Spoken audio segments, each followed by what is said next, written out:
And now, introducing the man who henceforth will only be known as Glenn Ozark Clark. When asked why, he said, Jason Bateman is the best Bateman of all time. I've known some Batemans in my day, and he sure is the master Bateman. He'll launder your money and do your taxes. He is Glenn Ozark Clark. Good morning. It's Glenn Clark Radio. My apologies. I know we're running a little bit late today. A lot going on. We actually have a full house. It's like all the kids came home for Christmas this weekend. As both Bill Jordan and Cassidy are here this morning. We're trying to see a little bit of everything. Trying to get Cassidy to learn a little bit more about what it is that Paul does on his side of things. Jordan, I've just given up hope on. Jordan just sort of comes in. Like, he's just sort of here now. As we said, he's just sort of like your friend that is just there at all times. And you're like, who brought him? Like, how did he end up part of our group? No French fries today. Yeah, that is weird. It's really throwing me off. By the way, is that a Danny jersey that you're wearing over there? Yeah, there it is. Of course it is. Of course that's the jersey he's rocking today. Again, I've talked about this before. You have a group of friends and someone's there, and like years down the road, you're like, how did you become part of our group of friends exactly? Like, who did you know that brought you into this group of friends? And nobody knows the answer to it. And the thing is, by that far down the road, you're such a ubiquitous part of the group that you don't bother like doing any of the work to get the answer any longer. It's the type of thing you think about when they're not around. Like when Jordan's not around, Paul and I'll be like, how did Jordan get here? Like, how did he just become part of this? I have this. We have a friend named Melissa, and she knows everybody I know, but I don't know who it is that brought her into our group of friends. I have no clue. I couldn't tell you with my life on the line how we started hanging out with her. But she's always there. She's part of the furniture. It's the way it goes. You're like, oh, there's Melissa. It's great to see her. I love her. But I have no idea why she's one of our friends. I couldn't tell you. And that's the way I feel about Jordan sometimes. He's just kind of here. Like, he's just part of the deal, man. Like, it's the way it goes. Good morning. That was what I had prepared. That's the end of my prepared shtick for the day. So I'm gonna need somebody else to get involved and help out and pick it up from there and see how things go. We got a lot to do on the program today. Coming up, we are going to catch up with Jon Jansen, who is part of the Michigan broadcast crew. We're going to talk more about the Ravens' new defensive coordinator, Mike MacDonald, who is now officially hired and is going to be the guy. No more might be, no more whatever. He is going to be the coordinator for the Baltimore Ravens moving forward.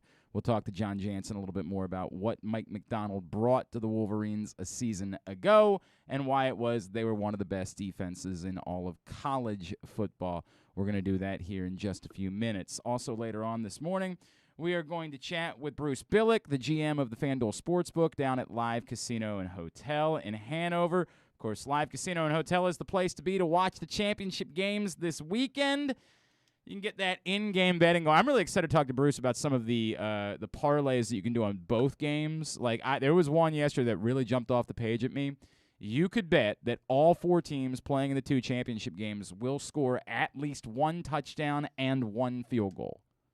What are the chances that any of these four teams don't score at least one touchdown and one field goal during the course of the game? Honestly, tell me which of these four teams doesn't do it. Maybe the 49ers, because you're like, well, a week ago they struggled. Well, they still did that. They still scored at least one touchdown and one field goal in the snow and the miserable cold of Green Bay. Now they're playing in front of their home crowd in Los Angeles. So I would like to think, that's what it's going to be. It's going to be a home crowd.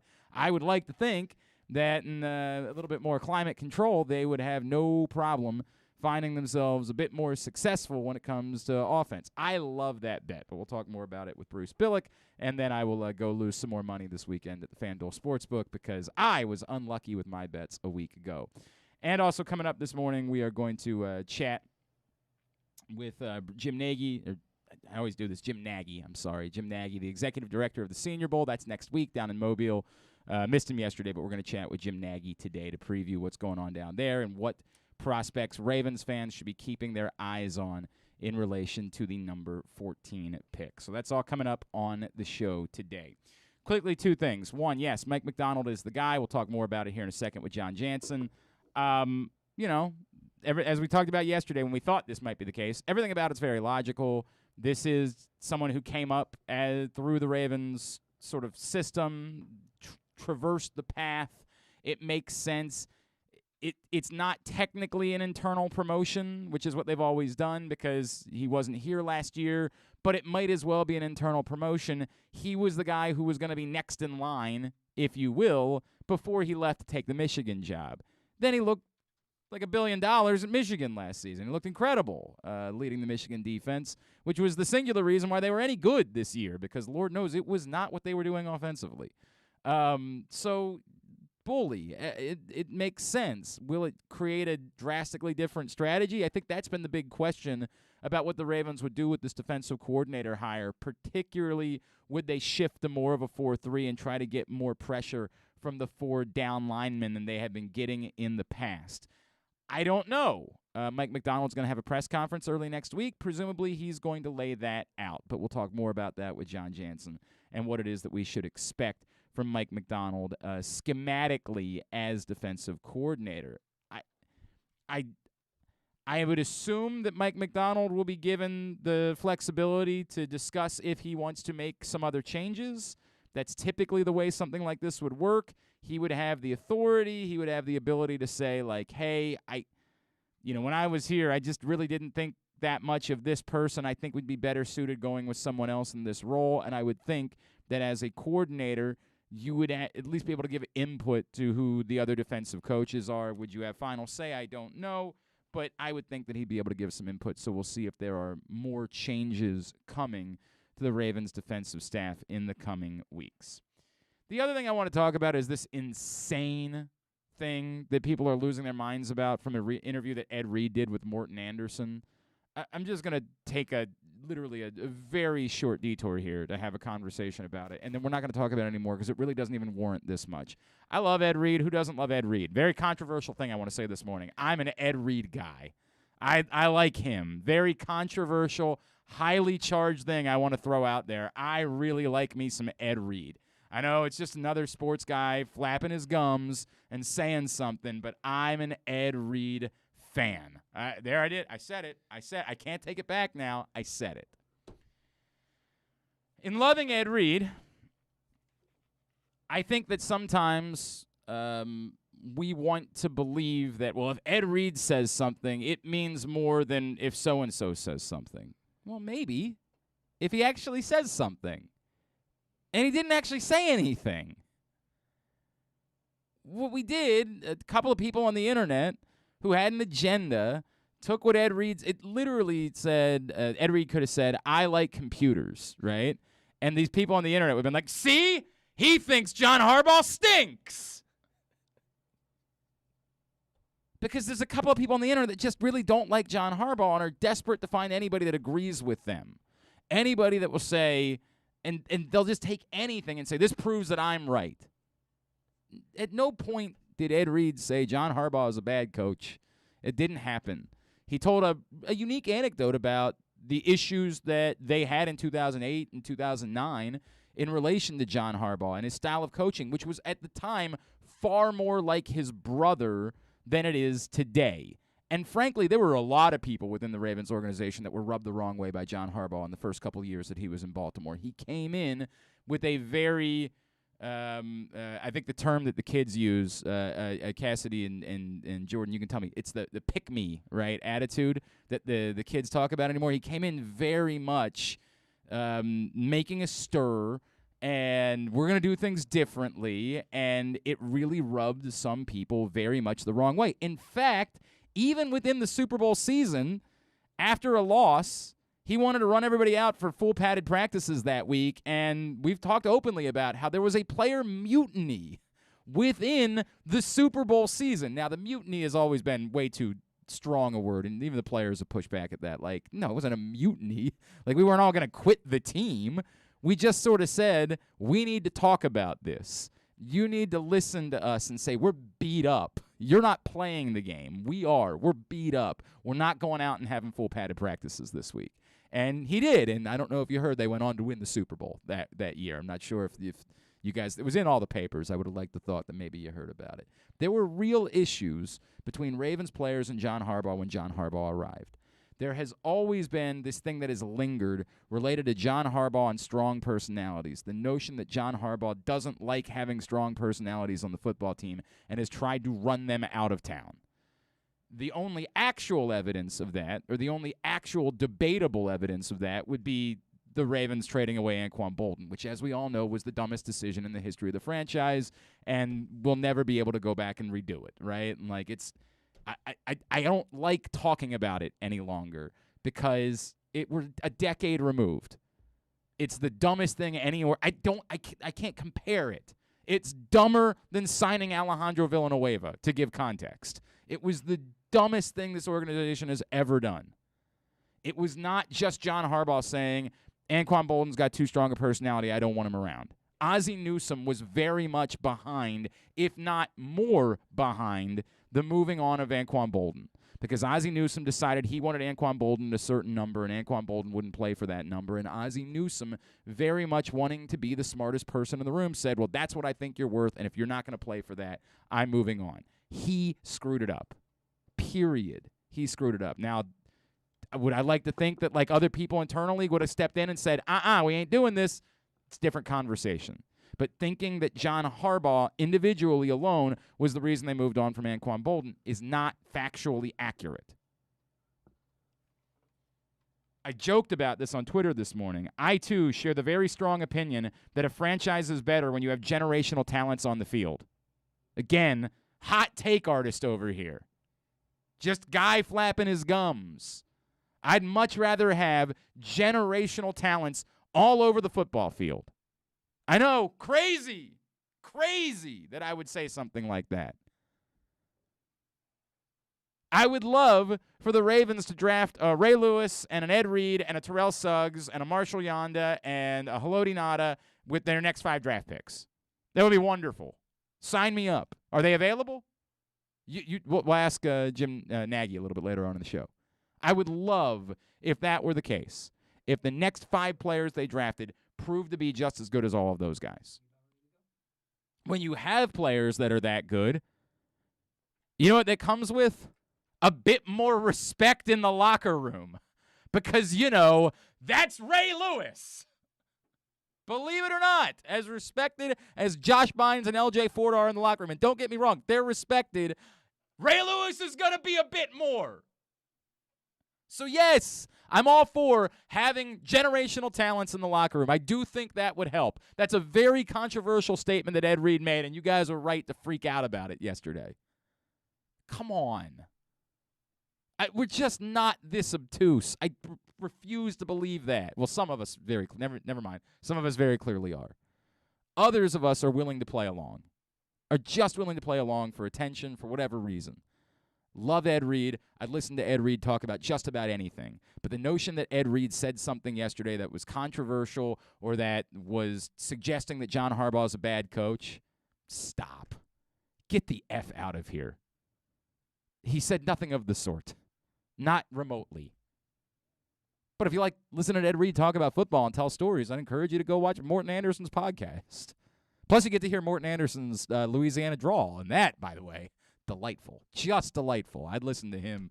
Like the way I listen to John Miller talk about baseball all day, I'd listen to Morton Anderson talk about just about anything all day because I get to hear that Southern drawl. All right, let's talk more about the Ravens' new defensive coordinator.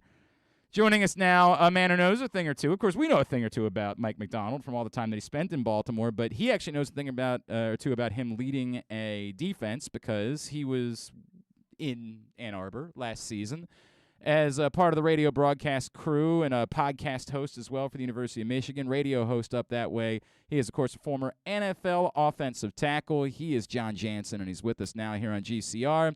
John, it's Glenn and Paul in Baltimore. It's great to chat with you, man. Thank you so much for taking a couple of minutes for us this morning.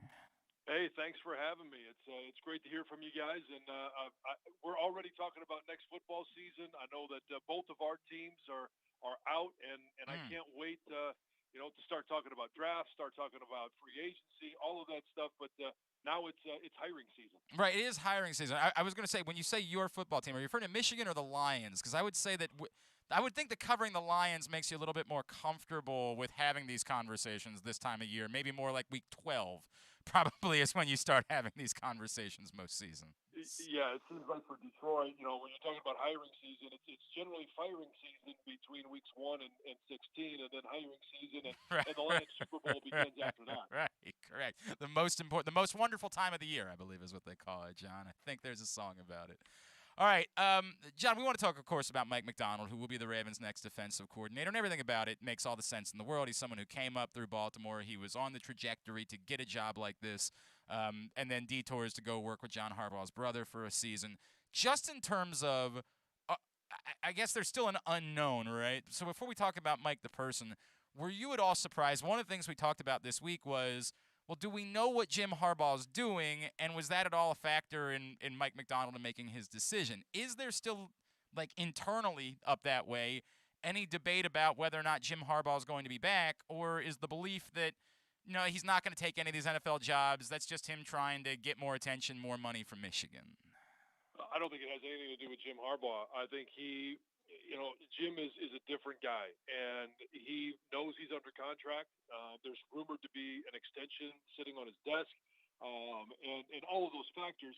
But I've had a number of conversations with him, and he's never going to answer anything directly. But all indications from him talking about his recruiting class, on the road recruiting right now, bringing in an assistant coach in Mike Elston, indicate to me that and the rumors around the building are the fact that he's going to be back. And I don't think that Mike MacDonald leaving, is a factor in regards to that. Okay. Now, Mike MacDonald coming in last year obviously was able to help get this Michigan program on the right track. And the questions coming in are probably the same questions you have at the NFL level. Could he put together a defensive game plan when he was the one that was tasked with doing that, not just being a part of it, but the guy that had to put his final seal of approval? Could he make those calls during the game? And he obviously, was able to develop players. David Ojabo is a great example of that. Yes, he was a good athlete, but had really not been on the field. So he checked a lot of boxes. And the question is, when he came in last year being so young and never having called the defense before, could he do it? Now, we know that answer at the college level. Can he do it at the NFL level? But again, we'll find out. Timing plays such a big part of this. They probably would have liked for him to have another year or two of seasoning, but they decided to move on from their defensive coordinator, and MacDonald is right there. All right, so let's talk about what he actually did as a coordinator, John. Schematically, obviously it helps to have some good players, right? Like there's never going to be a debate about that when it comes to being a great coordinator. But what did he do schematically, and what was so clearly different when he was there that allowed this Michigan defense to be clearly one of the best in the country and get them all the way to the college football playoff? Well, there's two things that I think were different about this year's football team defensively for Michigan. One of them was the preparation. When you were on the sidelines and you heard him talking to his players, shouting things from the sideline, his assistant coaches doing the same thing, they were calling things out that were eventually going to happen. The anticipation from, hours of film study and preparing the players, knowing what is coming, I think the players understood better the game plan. So I thought that was really good and a huge part of the success. The other was what he was able to do in the secondary. Now, when you have the ability to rush 4 and get home with a couple of guys, it allows you to drop 7, and you can be very creative in the secondary. But there were times where he would bring Dax Hill from the secondary. He would bring Josh Ross or a number of other linebackers, but he was always changing up the coverages. One of the things Michigan struggled with for the past 5 or 6 years was in the secondary. They couldn't match up with teams like Ohio State, Notre Dame, Michigan State, teams that had speed on the back end, and not just one receiver, but a whole room that could go out there and win games. He was able to change the stress points of the defense and make sure that the opposing quarterback and the receivers didn't know what was coming. There was no anticipation. He solved some of the questions about playing against Ohio State and the fact that those crossing routes. He found an answer for that. So there were a number of things schematically in the secondary that I thought he was extremely good at creating problems for opposing offenses. Was there were they running a base 3-4 the way that the Ravens have been running for years, or did he change that at all last season at Michigan? No, it was basically the base 3-4. Now they did change it a little bit because Aiden Hutchinson allowed for that. Yeah. He's a guy that wasn't just an outside, outside linebacker rushing the passer. He wasn't just the guy that put his hand in the dirt or stood up and rushed the passer. He was a guy that could also play defense. So he had the opportunity to change things up, change the looks up front. But basically, the premise was even if they moved guys around, it was still 3-4 personnel. But again, he was very creative in how he used them and creating matchups that were favorable to Michigan and the skill set for the individuals that he had. No, it sounds like it's not a particularly drastic difference between what they've been doing in Baltimore for years. And I think that was one of the things we were wondering this week, John, is would the Ravens be purposely looking for someone who would come in and completely rip things up and do things differently? And I don't know that Mike MacDonald, again, someone who has been here for years, is necessarily the guy that's going to do that. Jon Jansen with us here on Glenn Clark Radio. We're talking about the Ravens' new defensive coordinator. John, I think a lot of people bring up Mike MacDonald's age, right? Like he's a young man. You know a thing or two about this. It's a little bit different when you're dealing with college kids, right? Like I got 2 college kids sitting at the desk with me right now because they're interning right now. It's quite different when you're dealing with older guys. Knowing what you know about Mike MacDonald, the person, how do you think his age will impact, if anything, if at all, as a defensive coordinator at the NFL level? I think if he was in the same position, let's just say 10 years ago, I think there's been a lot of eyebrows in the locker room, a lot of eyebrows in that meeting room when he walks in because it just hadn't happened. Now you're seeing head coaches that are young. You're seeing, coordinator positions, position coaches that are much younger than when I played in the league and that you had even 10 years ago. I mean, heck, I know it's a little bit of an exaggeration, but Tom Brady last week was older than a majority of the coaches that were coaching against him. So the whole concept of, younger coaches, new ideas, being a little bit more, I guess you might say daring, and using analytics more than going with the gut, I think is where this is all headed. And I mean, not headed, we're there now. So going into a meeting room as a 34, 35, 36-year-old coach, I don't think it has the same feeling as it would 10 years ago. Guys aren't going to have any issue with that. The issue is going to be, can you coach? And when things are tough, what type of decisions do you make? How can we build trust? And if he can do that, which I believe he can, there won't be any issue. I'm assuming, it sounds like Michigan fans, and it would make sense, are bummed. They're disappointed by this, that, it seems like a significant loss to the Michigan football community. Well, it is, and this is where I think youth does make a big difference, and that's in the college game, is, when he came in, obviously the results speak for themselves. So when you lose a coach off of that coaching staff, it's disappointing. But you also realize that when you have that success, coaches that are on your staff are going to be sought after. So it's kind of a catch-22.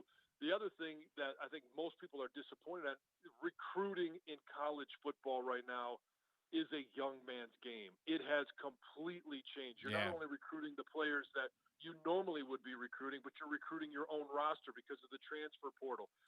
The rules have been loosened in terms of when you can talk to recruits, when you can't, how you can talk to them, whether it's text, Twitter, or other social media.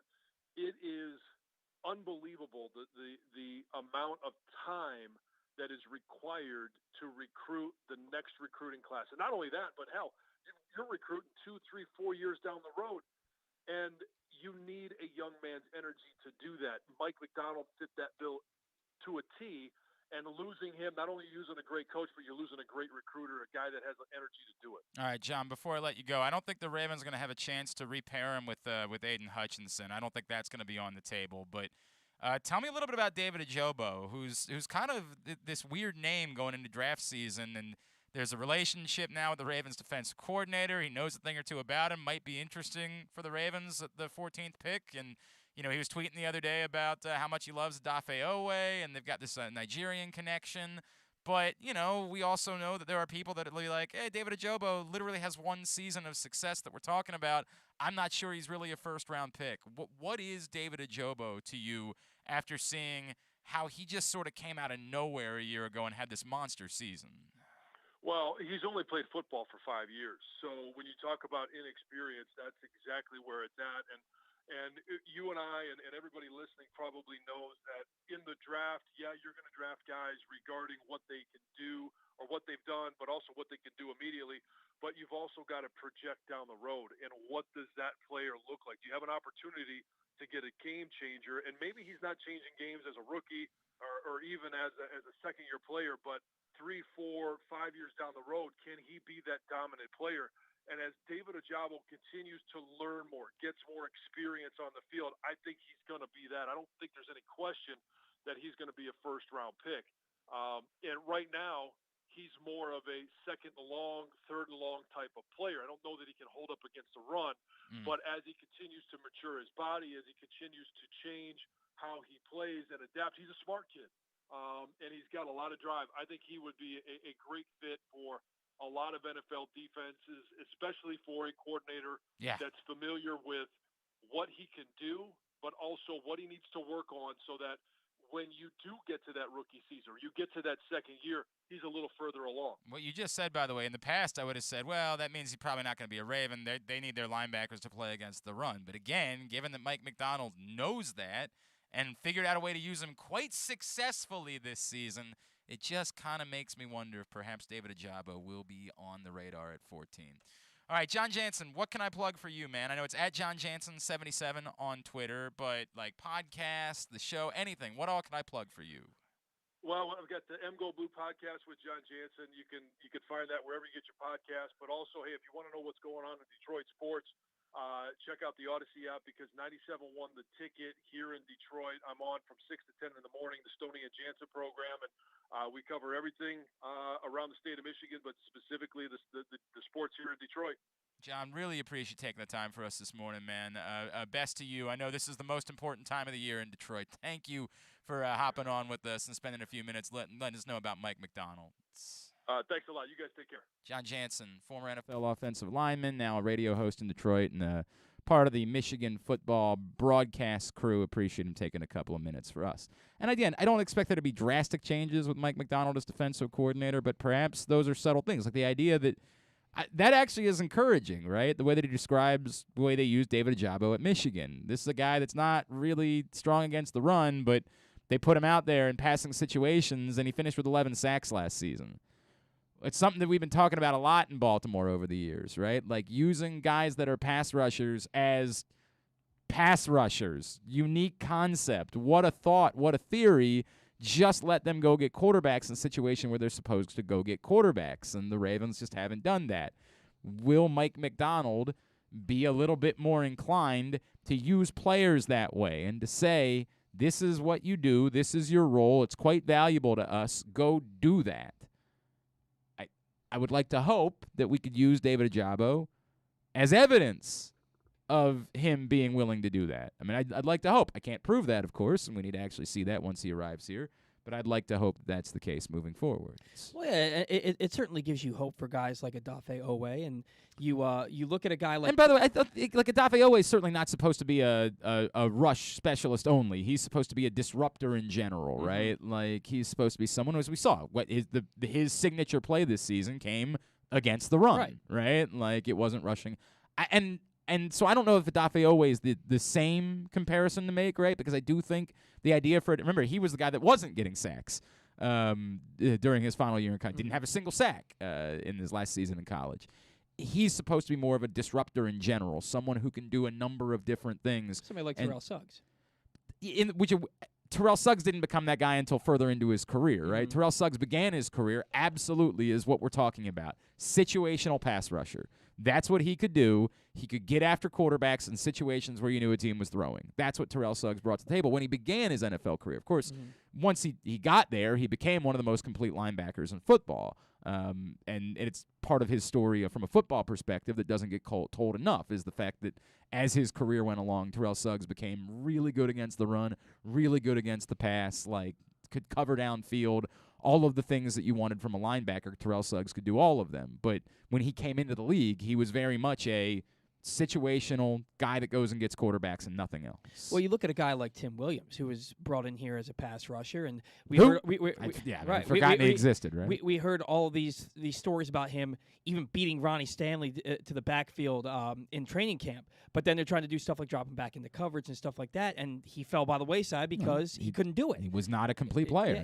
he was a pass rusher. Well, Maybe a guy like that. And by the way, sticks we around. don't know that he was a pass rusher. It's not like he's proven that he was really a pass rusher anywhere else. He was a Right. guy whose skill was supposed to be rushing the passer, and someone probably, we talked about it the other day with Bo Smolka, and the Jalen Ferguson would be another guy that you would throw on that list, Yeah. right? Like, if you would just let Jalen Ferguson be an edge rusher, could he be more helpful than what he's been to this point in his career? Not from what I've seen. I don't know, but they haven't allowed him to do it, right? Like, I get where it's easy to say, well, we're this far in. Probably not, right? Like, there's probably not gold in them hills, you know what I mean? But I don't know. We've seen it with other players where it took a few years and just took them being in the right spot to suddenly become the player that they were supposed to be. I don't know if that will prove to be the case or not. I have no clue. But I am intrigued by what he says about David Ojabo in particular, as far as, admittedly, he's not a guy that's helping you against the run.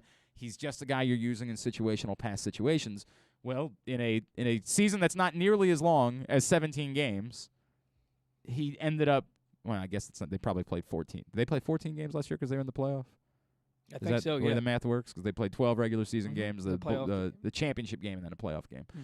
So it's not that drastically different than a 17-game season, but still 11 sacks in a 14-game season. Nobody on the Ravens got close. I'm not a math expert. What would that project to be, Cassidy? What would that project to be in 17? I thought Cassidy was doing our math. Jordan, you got that? What the hell? Why do we have anybody here? Why do we have anybody here? What are we doing here? It translates It's probably to about 12 to sacks. like It's 12, probably 13 about 12 sacks. sacks. Yeah, that's about what it is. I would take that in a heartbeat. I would take a 12-sack season. Not saying that it's that easy to project because you're facing more difficult competition at the next level, but I would be much in favor of a 12-sack guy. All right, hour number 1 of today's show also brought to you by Mobile One. Mobile One full synthetic motor oil helps extend engine life. Visit your local Jiffy Lube service center. Ask for Mobile One. A lot to do today. We are going to continue. Speaking of David Ojabo, we are going to talk more draft with Jim Nagy. I got to get to your responses. I'm sorry. Oh, good morning, John in Little Rock. I do like it sometimes when somebody just says good morning. Troy used to do that all the time. He would just check in and say, just saying hi. That's all. Just checking in, letting you know I'm here. I do appreciate that. It's a sentiment that I enjoy a great deal. I have no doubts we're going to hear more from John, though. Oh, yeah? Yeah, he Well, always, no, I love John. And he always has a lot of comments. chiming in. All right, we got more to do. It's Glenn Clark Radio. That first sip. That first bite. Start your day off right with a delicious breakfast at Royal Farms. Choose from a fantastic selection of fresh Royal Farms breakfast sandwiches and top it off with a rich hot cup of the freshest coffee in the world. At Royal Farms, breakfast is available day and night. It's the freshest breakfast in the world. Real fresh, real fast. Royal Farms. The latest issue of Press Box is available now, and it's our very special annual Best of issue. On the cover, we celebrate Justin Tucker as our Mo Gabba Sports Person of the Year, honoring his historic on-field achievements, but also the unprecedented relationship he shared with Baltimore. Inside, we recognize the top people, performances, and moments of 2021, including Cedric Mullins' incredible season and the dominance of local Paralympic athletes. Press Box is available for free at over 500 area locations, including 60 Royal Farm stores. And you can always find the entire edition, as well as the best daily coverage of the Orioles, Ravens, and Terps at PressBoxOnline.com. Sports fans, the wait is over. The all-new Fanduel Sportsbook is now open at Live Casino and Hotel in Hanover, Maryland. This is your chance to win big right in your own backyard. Bet on every sport with self-service kiosks and watch all of the action from the best seat in the house. Make every moment more at the all-new Fanduel Sportsbook at Live Casino and Hotel in Hanover. Please play responsibly. Gambling problem? Please call 1-800-GAMBLER or visit mdgambling.com. gamblinghelp.org. Need to hone your computer skills to boost your career? Or maybe you want an IT certification? CCBC Continuing Education has the courses and programs you need for a career in the computer field. And it's all tuition free. From the basics to specialized training, we have the classes you need, from hardware to programming to cybersecurity, and so much more. It's your choice. It's your career. Call 443-840-4700 or visit ccbcmd.edu/computer training. Window Depot Baltimore provides the highest quality Pro Via windows, doors, and siding for all budgets. The best is finally affordable. Call them today for a free in-home consultation at 410-941-3499. They also offer Zoom and FaceTime consultations in an effort to practice social distancing. A proud sponsor of the Tyus Bowser Show, you can find out more at WindowDepotBaltimore.com. The Toyota Tacoma comes in a wide range of models and trim lines. You can choose the perfect Toyota to reflect your unique personality and driving habits. Check out buyatoyota.com for deals on new Tacomas from your local Toyota dealer today. If you miss anything, don't forget that you can find whole shows later on Spotify, Apple, or Amazon Podcasts. It's Glenn Clark Radio. Back in here on GCR. This is going to be fun having two college kids around. Like, this is going to be a different world for your boy. Your boy is... Hey, that was a show about college kids. What's that? A different world. A different world? Yeah, all right. It's been It's a minute. a different world. By the way, I asked these. I was having an issue with my zipper earlier this morning. Jesus, Not my... where No, we hey, going? hey. We don't kink shame. You went there.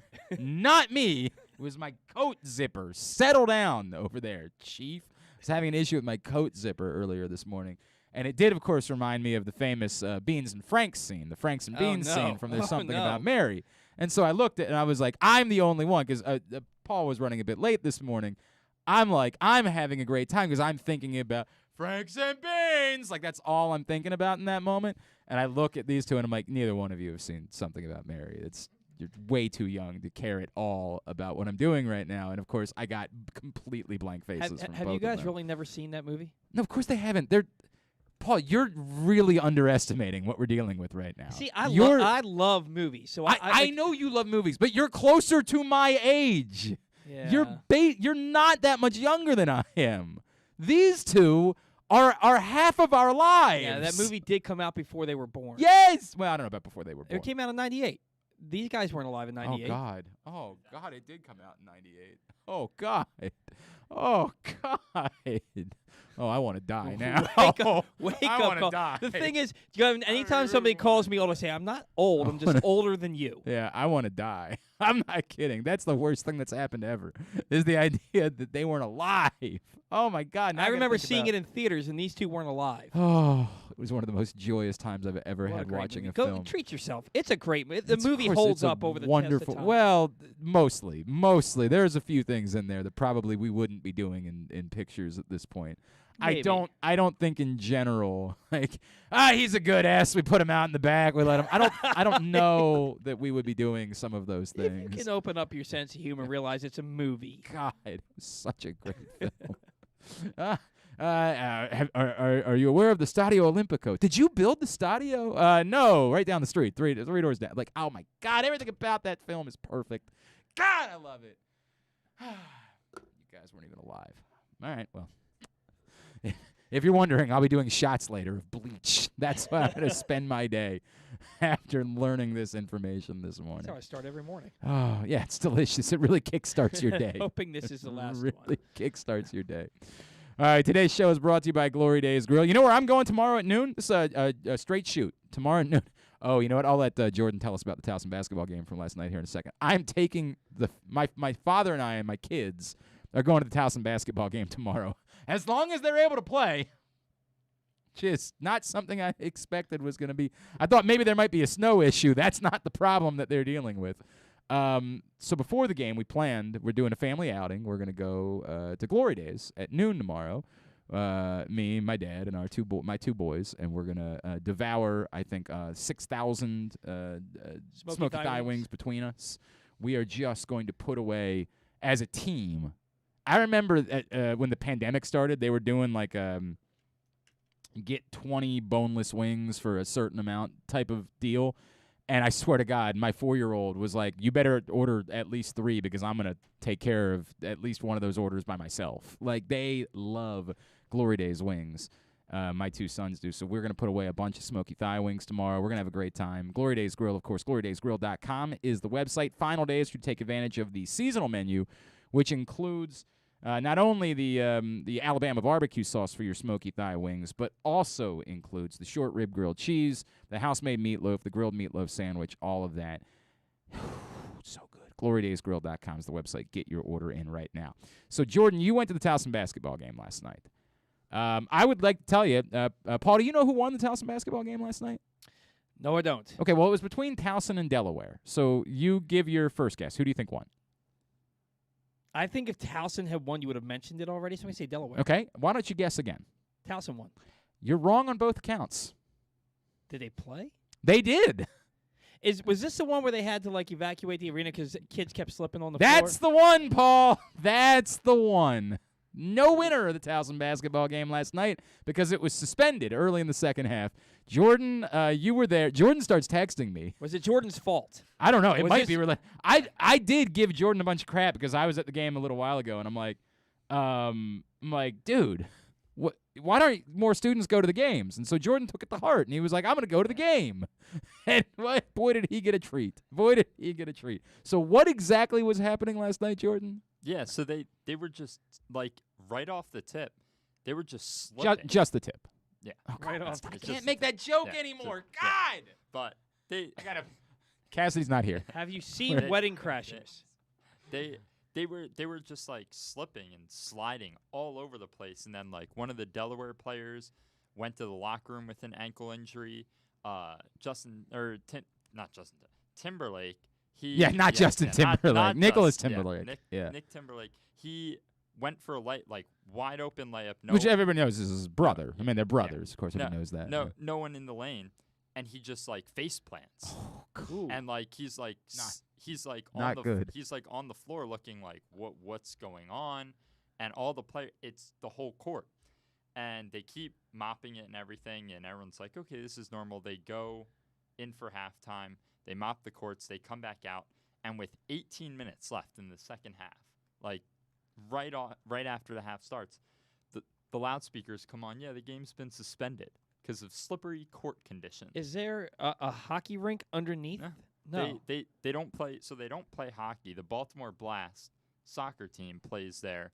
But their last time playing, Glenn was saying Friday. Yeah. And then there was a Towson basketball game on Saturday, and there were no problems, other than the fact they lost to Wilmington, which was a problem, but it was not related to the floor, right? Yeah. There were no problems whatsoever with playing the game on Saturday.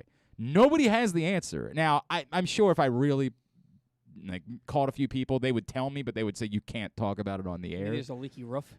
But that was the first thing I said to Jordan. I'm like, was there a leak in the roof? What in the world?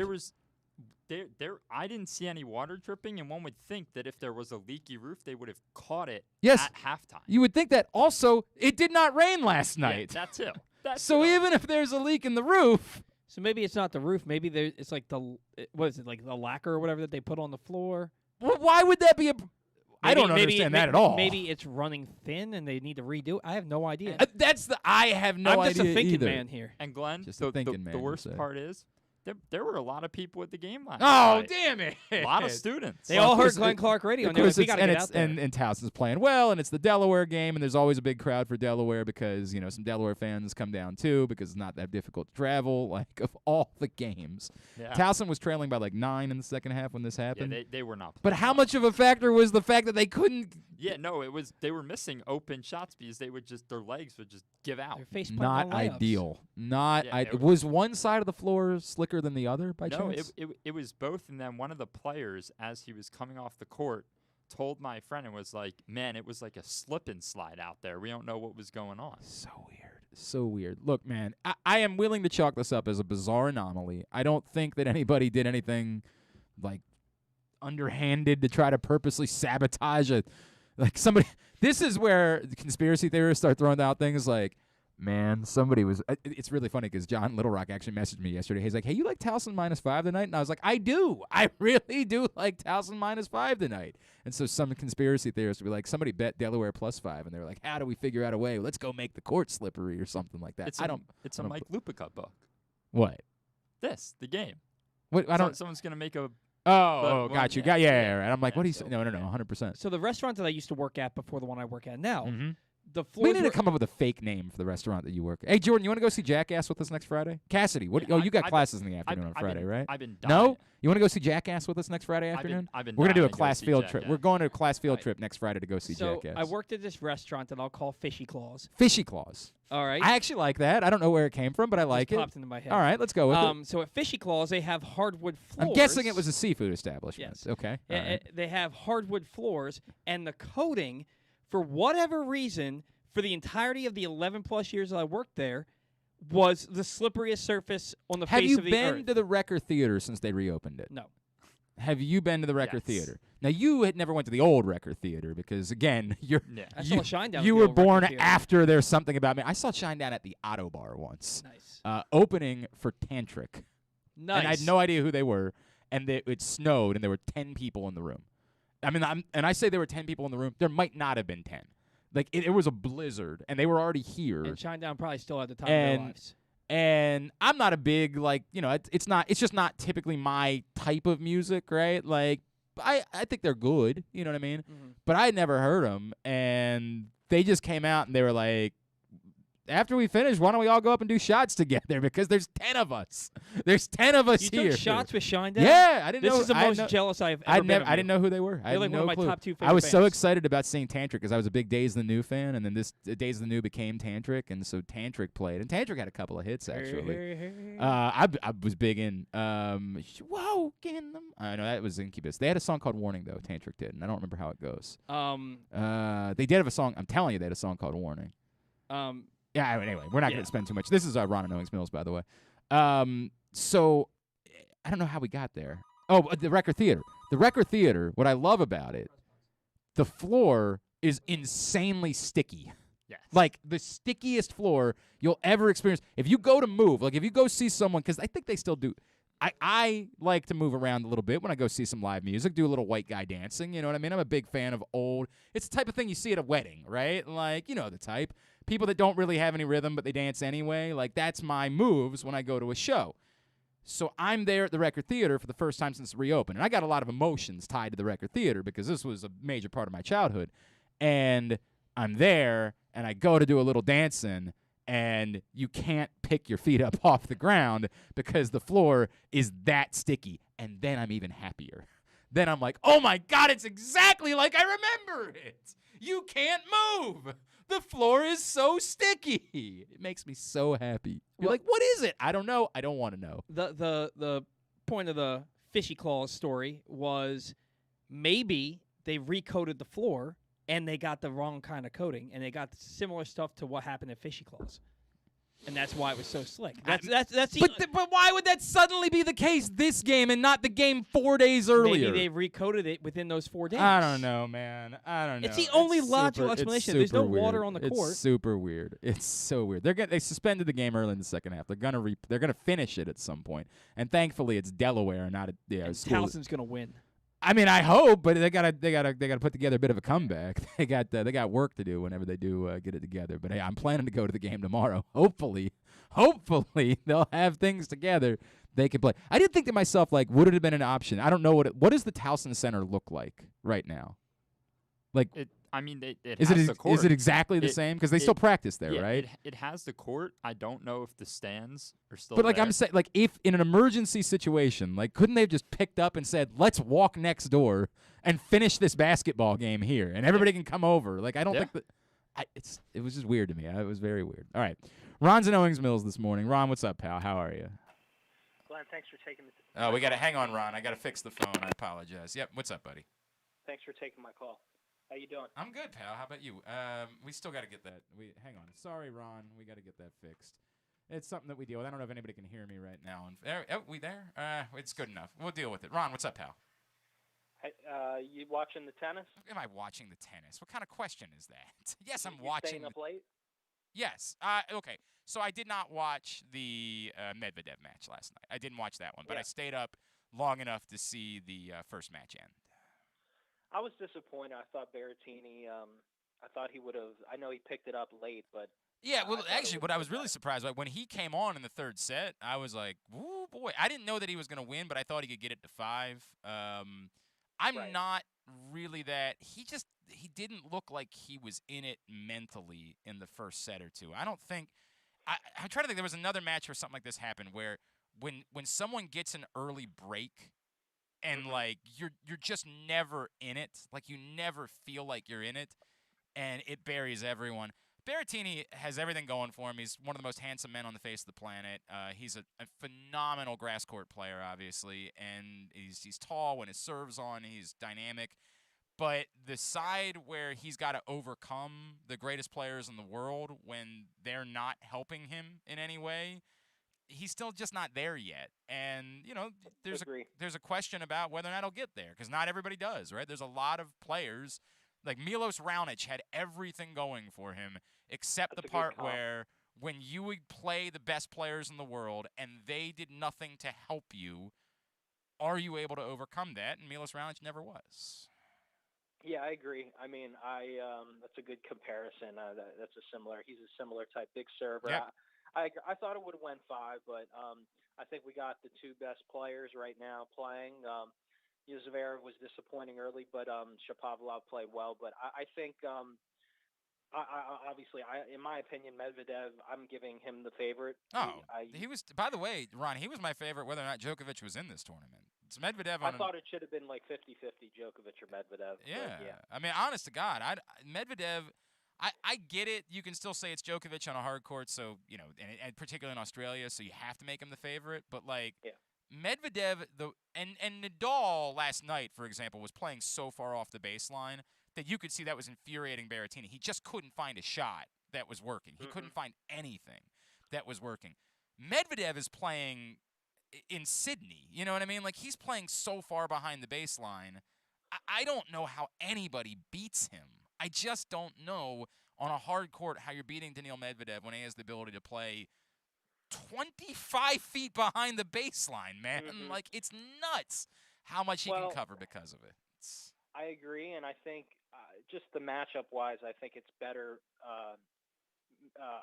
if you don't want to see Nadal win, and that's a different conversation. But not that I have anything against Nadal. I just think Medvedev, he had the 5-setter against Felix, but last night, I didn't see the match either, but 4 sets relatively. Some of the sets look pretty good. I think he should win. Nadal is an unbelievable competitor. I could see it going the distance, and it could get weird. But Medvedev, the key is always, like you said, if he's from the ground solid like he's been, standing far back, but also his serve. Since the U.S. Open, I've never seen him serve this well. So if he continues to serve at this level, he's the only thing with Medvedev is it's going to be a pro Nadal crowd, and he kind of loses his mind. He did it against Cressy. It's one thing to lose your mind. I kind of like it though. I mean, it's part of. It's 100% grown on me with Medvedev. I'm a Medvedev guy at this point, right? Like I root for the guy at this point. But he's different. You need different.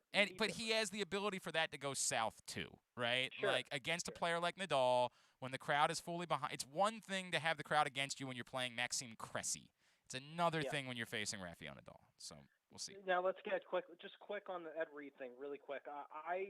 So here's my thing. We all know Ed and John didn't get along. That's not a secret. For a while. Baltimore. For a while, that's true. They developed a relationship. They did. They did develop a relationship. But yes, it took a little while. It was rocky. Yep. Is that fair? 100%. Okay. So my whole thing is this. I don't understand why. Like, I'm not saying that was a complete direct shot at Harbaugh. It wasn't even remotely a direct shot at John Harbaugh. I'm just saying, like, I don't understand why there are Ravens fans going at Ed Reed for telling his take on the team. Like, that's my problem. Well, like whenever Ravens fans, like, they want to, like, obviously there's camps. Like, it's fine to have your opinion. I have my crazy opinions because based off of what I've seen for 13 years, I'm not saying I'm completely right. I'm not there. I just watch the games of my boxers. All I know is this: there are people that are in different sides. Now I understand why you got kicked out of Bertucci's, Ron. Yes, now I understand that. You got to put some pants on. Exactly. I'm not a pants guy. Yeah, I don't blame you for that. Yeah, neither am I. I'm wearing pants now. But my Me whole too, thing but is only because Cassidy interns here now. Normally I wouldn't. My whole thing is this: it's fine to have your opinion on who should go. Is Harbaugh the guy? Is Roman that's all fine. That's part of what we do. My issue though is when something like this comes out.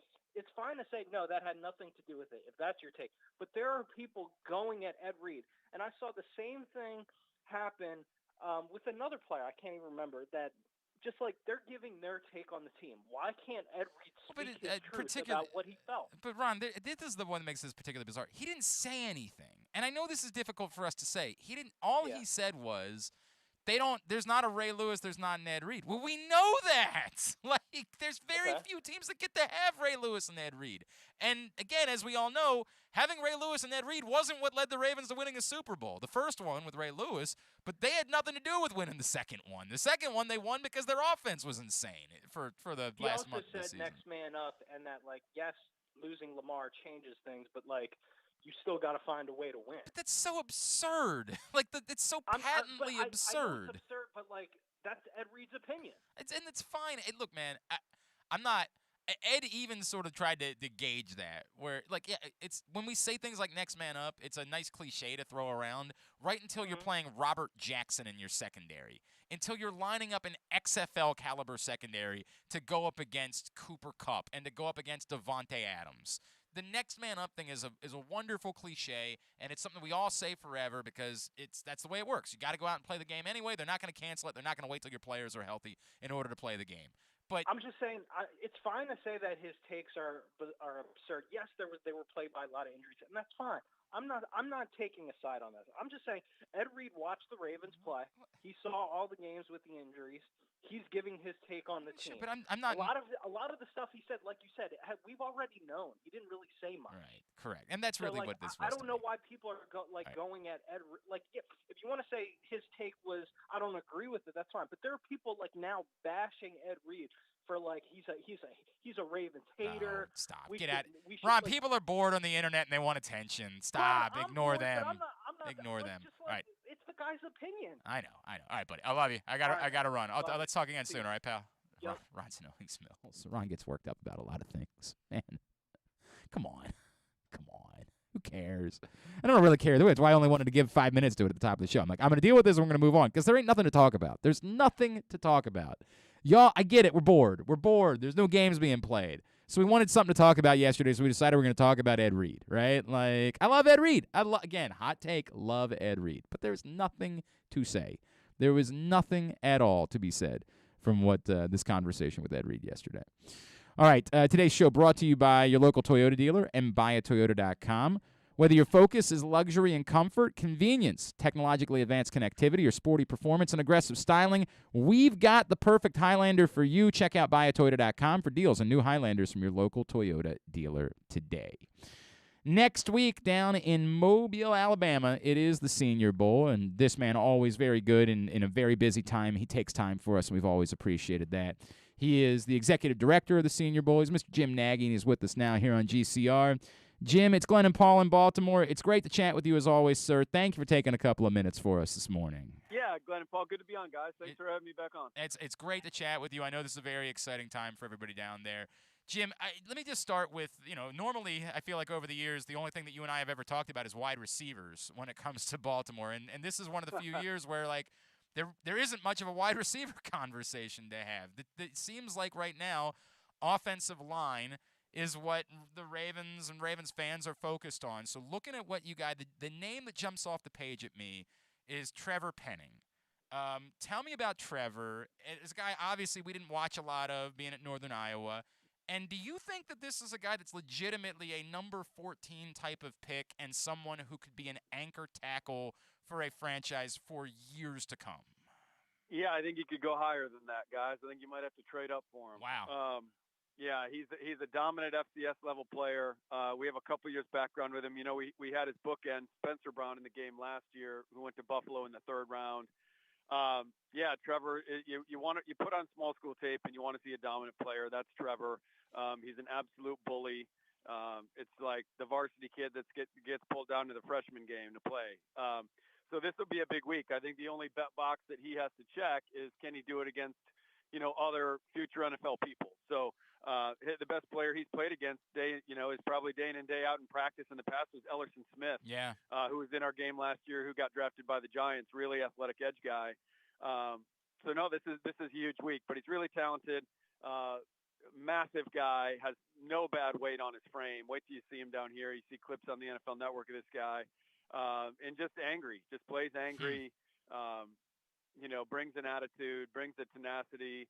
I just kind of equate him to when I went up there to invite him in November. He was our very first invite to the game. And I told him it reminded me of the 2012 draft with Lane Johnson and Luke Jokel and Eric Fisher. Those guys were all down here at the Senior Bowl, and it was kind of a similar year. It was kind of wide open. There wasn't any, top quarterbacks that were locked into the first few picks in the draft.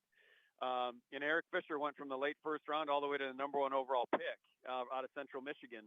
So similar deal. Eric just needed to check that last box that he could do it against future NFL guys. So I think, Trevor, the sky's the limit in terms of where he goes in the spring. I think this is really all NFL teams need to see is a good week in Mobile, and I think those mock drafts you'll start seeing them go from the late first round to the early first round. Well, let's talk about that too. Are there any of the other offensive tackles or even offensive linemen in general, right? Because the Ravens could stick with Patrick McCary at right tackle, and if Bradley Bozeman walks, they could be looking for an interior offensive lineman instead. Is there another offensive lineman in that group that you say, look, they're not being talked about in that range, in that mid-first round range right now, but keep an eye on this player because this is a guy that could suddenly rise to a place where after a big week next week, he might be moving into that general, mid-first round concept. Yeah, I mean, there's a number of them. 3 years ago, we had 5 first-round offensive linemen, and a bunch of those guys that got up into the first are graded by our staff lower, were graded lower in their year than some of our guys are this year. Meaning to say, there's a bunch of guys in this year's game that have a shorter distance to move to get into the first than that group 3 years ago did. So yeah, I mean, Darian Kennard from Kentucky, Abe Lucas from Washington State, Bernard Raymond from Central Michigan. There's a number of guys up there at the tackle position. And then on the interior, Jon Jansen's going to be the first guard off the board from Boston College. He's a day one NFL starter and a high-end day one NFL starter. Kind of reminds me of Rodney Hudson. I was with the Chiefs when we drafted Rodney Hudson in the second round out of Florida State. To me, similar player. So they're going to have a lot of good options down here to get a long week-long look at. Jim Nagy, of course, executive director of the Senior Bowl. He's with us on Glenn Clark Radio. Jim, the defensive line appears to be another place where the Ravens are in the market. And as you've known, the Ravens love drafting defensive linemen over the years. They've never had too many. But in particular, trying to find a little bit more of a defensive lineman who might be able to help out in getting after quarterbacks. It's just something that in the 3-4 scheme they haven't done a lot of. But new defensive coordinator Mike MacDonald, might we see a little bit more of that? I know one of the guys at the defensive line, Jordan Davis, is not going to be there, but who, as far as defensive linemen, guys who put their hands in the dirt, are guys that you would look at and say, this might be someone who could be a fit that could do a little bit more of that moving forward? Are you talking more inside or more out to the edge? I think it could be either way, right? Because I think that there's a belief that the Ravens could move on from Brandon Williams, right? And I know everybody wants to find Aaron Donald. There's only one Aaron Donald, and he broke the mold, and there might never be another Aaron Donald, right? But I think either way, right now, the Ravens could be in that market, Jim. Just a ton of names, guys. Our D-line crew is loaded this year. Last year it was a pretty thin interior D-line class. This year it's pretty stacked. Like Phil Mathis from Alabama, he's not getting out of the early second round. We saw Christian Barmore go there this year, kind of early second to New England. Had a great year. Phil took his game to another level this year. He's an inside guy that can play versus the run and the pass. Devontae Wyatt, we've talked all fall about the Georgia front seven, and they all kind of get lumped in together. A lot of talk about Jordan Davis individually. I think Devontae Wyatt's going to have a monster week. Really athletic, 320-pounder. You might run in the high 4.7s at 320 pounds. So he's going to have a big week. And then there's 5 or 6 guys. I posted something on Twitter this morning with our edge class and all those guys in that class. And there's 5 or 6 guys that could go in the first round. I think Arnold Ebiketie, from Penn State is the guy that's really going to rise. Talking to the guy that's training him, Chuck Smith, the former great Atlanta Falcons pass rusher. He trains a lot of these guys now, and he's in Mobile right now for our HBCU Combine event we're having tomorrow. He's going to be working out our D-line guys here. And he's been working with Ebiketti, and he's like, Jim, he's one of the quickest guys I've ever been around in my life as a player and as a coach. So I think he's going to tear. I think he's going to tear it up in one-on-ones. Jermaine Johnson from Florida State, the ACC Defensive Player of the Year. Majay Sanders from Cincinnati is a guy that's so super explosive off the edge. They're going to find plenty of help down here if they're looking at D-line. Jim, I know it's very exciting for you guys every year when the quarterbacks show up. It gets a lot more attention, and it's a relevant question to me because, when the Ravens get the 14th pick, they're obviously, or we don't think, they're in the market for a quarterback. So the idea is, well, hey, if more quarterbacks could slide up, then you really have more like the 11th pick in the draft, right? But it's not a loaded, we don't know that there's quarterbacks at the top. You've got 5 down there, it seems like, that could legitimately be first-round picks. When you look at those guys, how many of them do you really think could end up moving into, say, the top 13 of the draft for teams that need quarterbacks and say, we got to do this, which obviously that would be great news for the Baltimore Ravens sitting there with the 14th pick? At least a couple of them. Yeah, I mean, when you talk to guys around the league, and that's the value of having worked for as long as I did in the NFL. I've got a lot of friendships, and guys are really open with how they have players graded. So yeah, all 5. We got 5 guys that are carrying first-round grades right now coming into the game, and we'll see where they end up. I mean, the spring is always an interesting process with the quarterbacks, but I do think where these guys end up, stacking out, is going to be greatly determined here in our week because it's real football. The rest of the process, these guys are going to be throwing on air in shorts and T-shirts. So it'll be a big week. I think when you talk to teams, they all have them graded similarly, but there's no order. Like there's no consensus of where this group shakes out. So that should really bring a lot of intrigue to the week and what that order is going to be by the time we get to April. Local kid that's down there, Tyler Batty from Missouri, who's a Baltimore kid and he's looking to be the first kid who went to Friends to ever be drafted and end up in the NFL. Look, the Ravens probably could have. We joke they don't really need more running backs, so we thought that a year ago. As it turns out, that it's all they needed was more running backs. All their running backs got hurt. Tell me a little bit about Tyler and what you've seen from him, and why he really does have a chance to make some history here as being the first kid from his high school to end up in the NFL. Yeah, Tyler really took advantage of his opportunity this year, being the full-time starter with Larry Roundtree gone. Larry was in our game a year ago. He was one of our favorite backs in last year's draft. He did some good things this year for the Chargers, but this was the Tyler Batty year, and he you look at what he did. I think he had 5 200-yard games. I think saw something where the last 2 SEC running backs to do that were Derrick Henry and Leonard Fournette in 2015 or something like that. So it's been a while. Wow. But yeah, phenomenal year.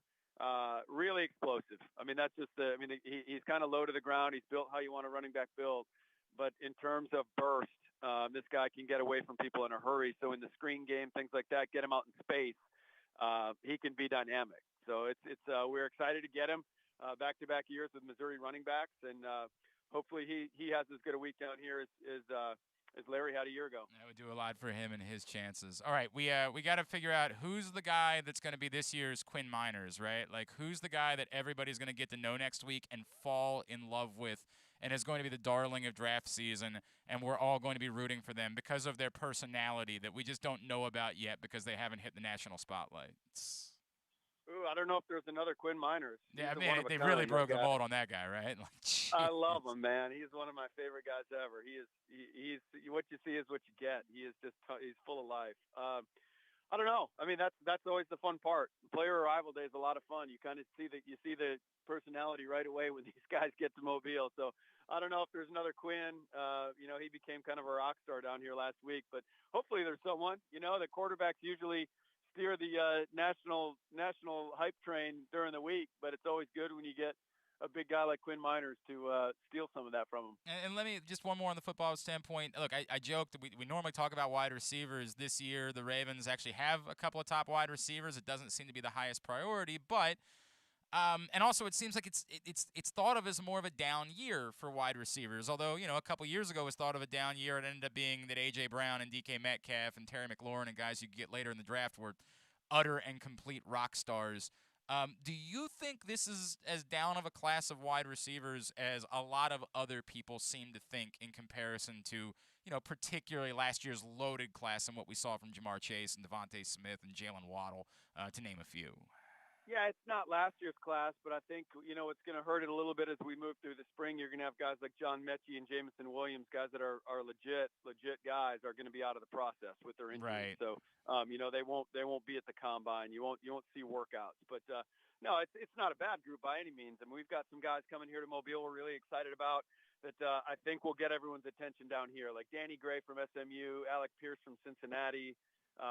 There's some good ones that are yet to emerge. I think with the quarterback group we have down here, some of those guys will make some names for themselves. Jalen Tolbert from South Alabama. So again, they're not like household names like last year's group. Last year's group was off the charts. That was a otherworldly group. That was a pretty special group of receivers to see what they all did and came in as rookies. Pretty impressive. But this is a solid group. If they come down here and scout it right, they'll find somebody that can help the Ravens. And, of course, we're still very high on Rashad Bateman as well. I didn't want to ignore him on that class. He just, the standard for last year was so absurdly high that it gets lost in the shuffle. Jahan Dotson, too, one that you guys are going to have down there. And, of course, Maryland fans know from watching them face Penn State, that kid is special. Like, that kid can do some things that other kids can't do. Jim, as far as people staying involved with the Senior Bowl, you mentioned NFL Network. It'll be practice during the week, the game on Saturday, correct? And then social media, where should people be following in order to stay connected with the Senior Bowl next week? They can follow Senior Bowl Twitter at Senior Bowl, and I'll be posting a bunch of stuff, behind-the-scenes stuff from the week as well at my Twitter handle. So, and practices are on ESPN as well. Okay. Practices are on one of the – they've been doing our practices for years and years now. They're the ones that mic up our coaches. And then the game on Saturday on the NFL Network kicking off at 2:30 Eastern time. And that, of course, is at Jim Nagy _SB is how you give him a follow. Jim, always appreciate it, man. Are you going to be doing the ESPN stuff again this year, or we should be catching up with you as we get closer to the draft? Yeah, you can definitely be catching up with me over the course of the spring. I'll be covering the draft. Love it, man. Thank you, Jim. Appreciate it as always. Okay, thanks, guys. Jim Nagy, Executive Director of the Senior Bowl, checking in with us ahead of next week's game. Yeah, Trevor Penning, as far as if you have really zeroed in on the idea that the Ravens need to go offensive line at 14, and it seems like there's been a near consensus among, not complete consensus, but a near consensus from Ravens fans that it's offensive line, defensive line seem to be the two biggest things that jump out. I think as far as who's at the Senior Bowl, Trevor Penning is the one that's most significant for Ravens fans to be keeping an eye on next week. All right, today's show. By the way, a lot of negativity. Give Cassie, take this microphone for a second. You guys are both gonna have to defend yourself now, and see if the slide into the camera shot if you can, Cassidy. There. I got this from Paul. Paul said, "My sons were born in November 1998. I'm proud to say that growing up, they've watched reruns of classics like There's Something About Mary with me over the years. I raised them right." So this is kind of an attack on your parents now. I need to know from both of you, are there films that your parents did force you to watch or make sure that you watched as you were growing up that were from before you were born? No? Nope. Not at all? Nothing? Nope. I can actually relate to this one. Okay. My mom has like a list in her notes of like all movies from the 80s and the 90s that me and my sister have to watch.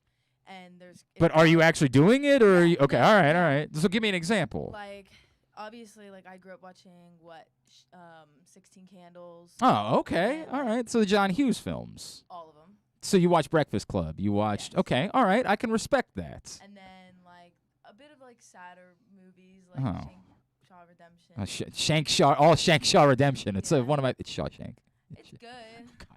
God. I've watched it, but okay, I messed up the name obviously. It's all right. But like I've watched. It's all right. I've literally watched all of them because of my parents, but I never knew them like on my own, if that makes sense. Understandable. That's the way that this would go. And we all have serious situations like this where there are films that came out before we were alive that don't mean quite as much to it. I don't disagree with Paul, and I'm not trying to call out your parents. I like your mom a great deal, so I don't want to challenge her all that much. This is Paul and Ovi Lando, right? Yeah, Paul and Ovi Lando. Okay. And Paul also like takes his sons to wrestling. Paul's a pretty badass dad in general, right? So of course his sons are going to be forced to watch something about Mary growing up because he understands the way that it works. You never watched anything like you don't. Nope. What about Star Wars, for example? No. I personally don't like. Yeah, I don't like Star Wars. Harry Potter. I don't like. Wait. Those are two different. You're saying two different things now. Yeah, but like you're saying two different things. Certain, It's. I have no problem with not liking something. That doesn't bother me in any way. It's not having watched it. Oh yeah. I've watched clips and. What do you mean you watch clips? And movie? Like if my friends have it on, I'll sit down and but watch. You won't.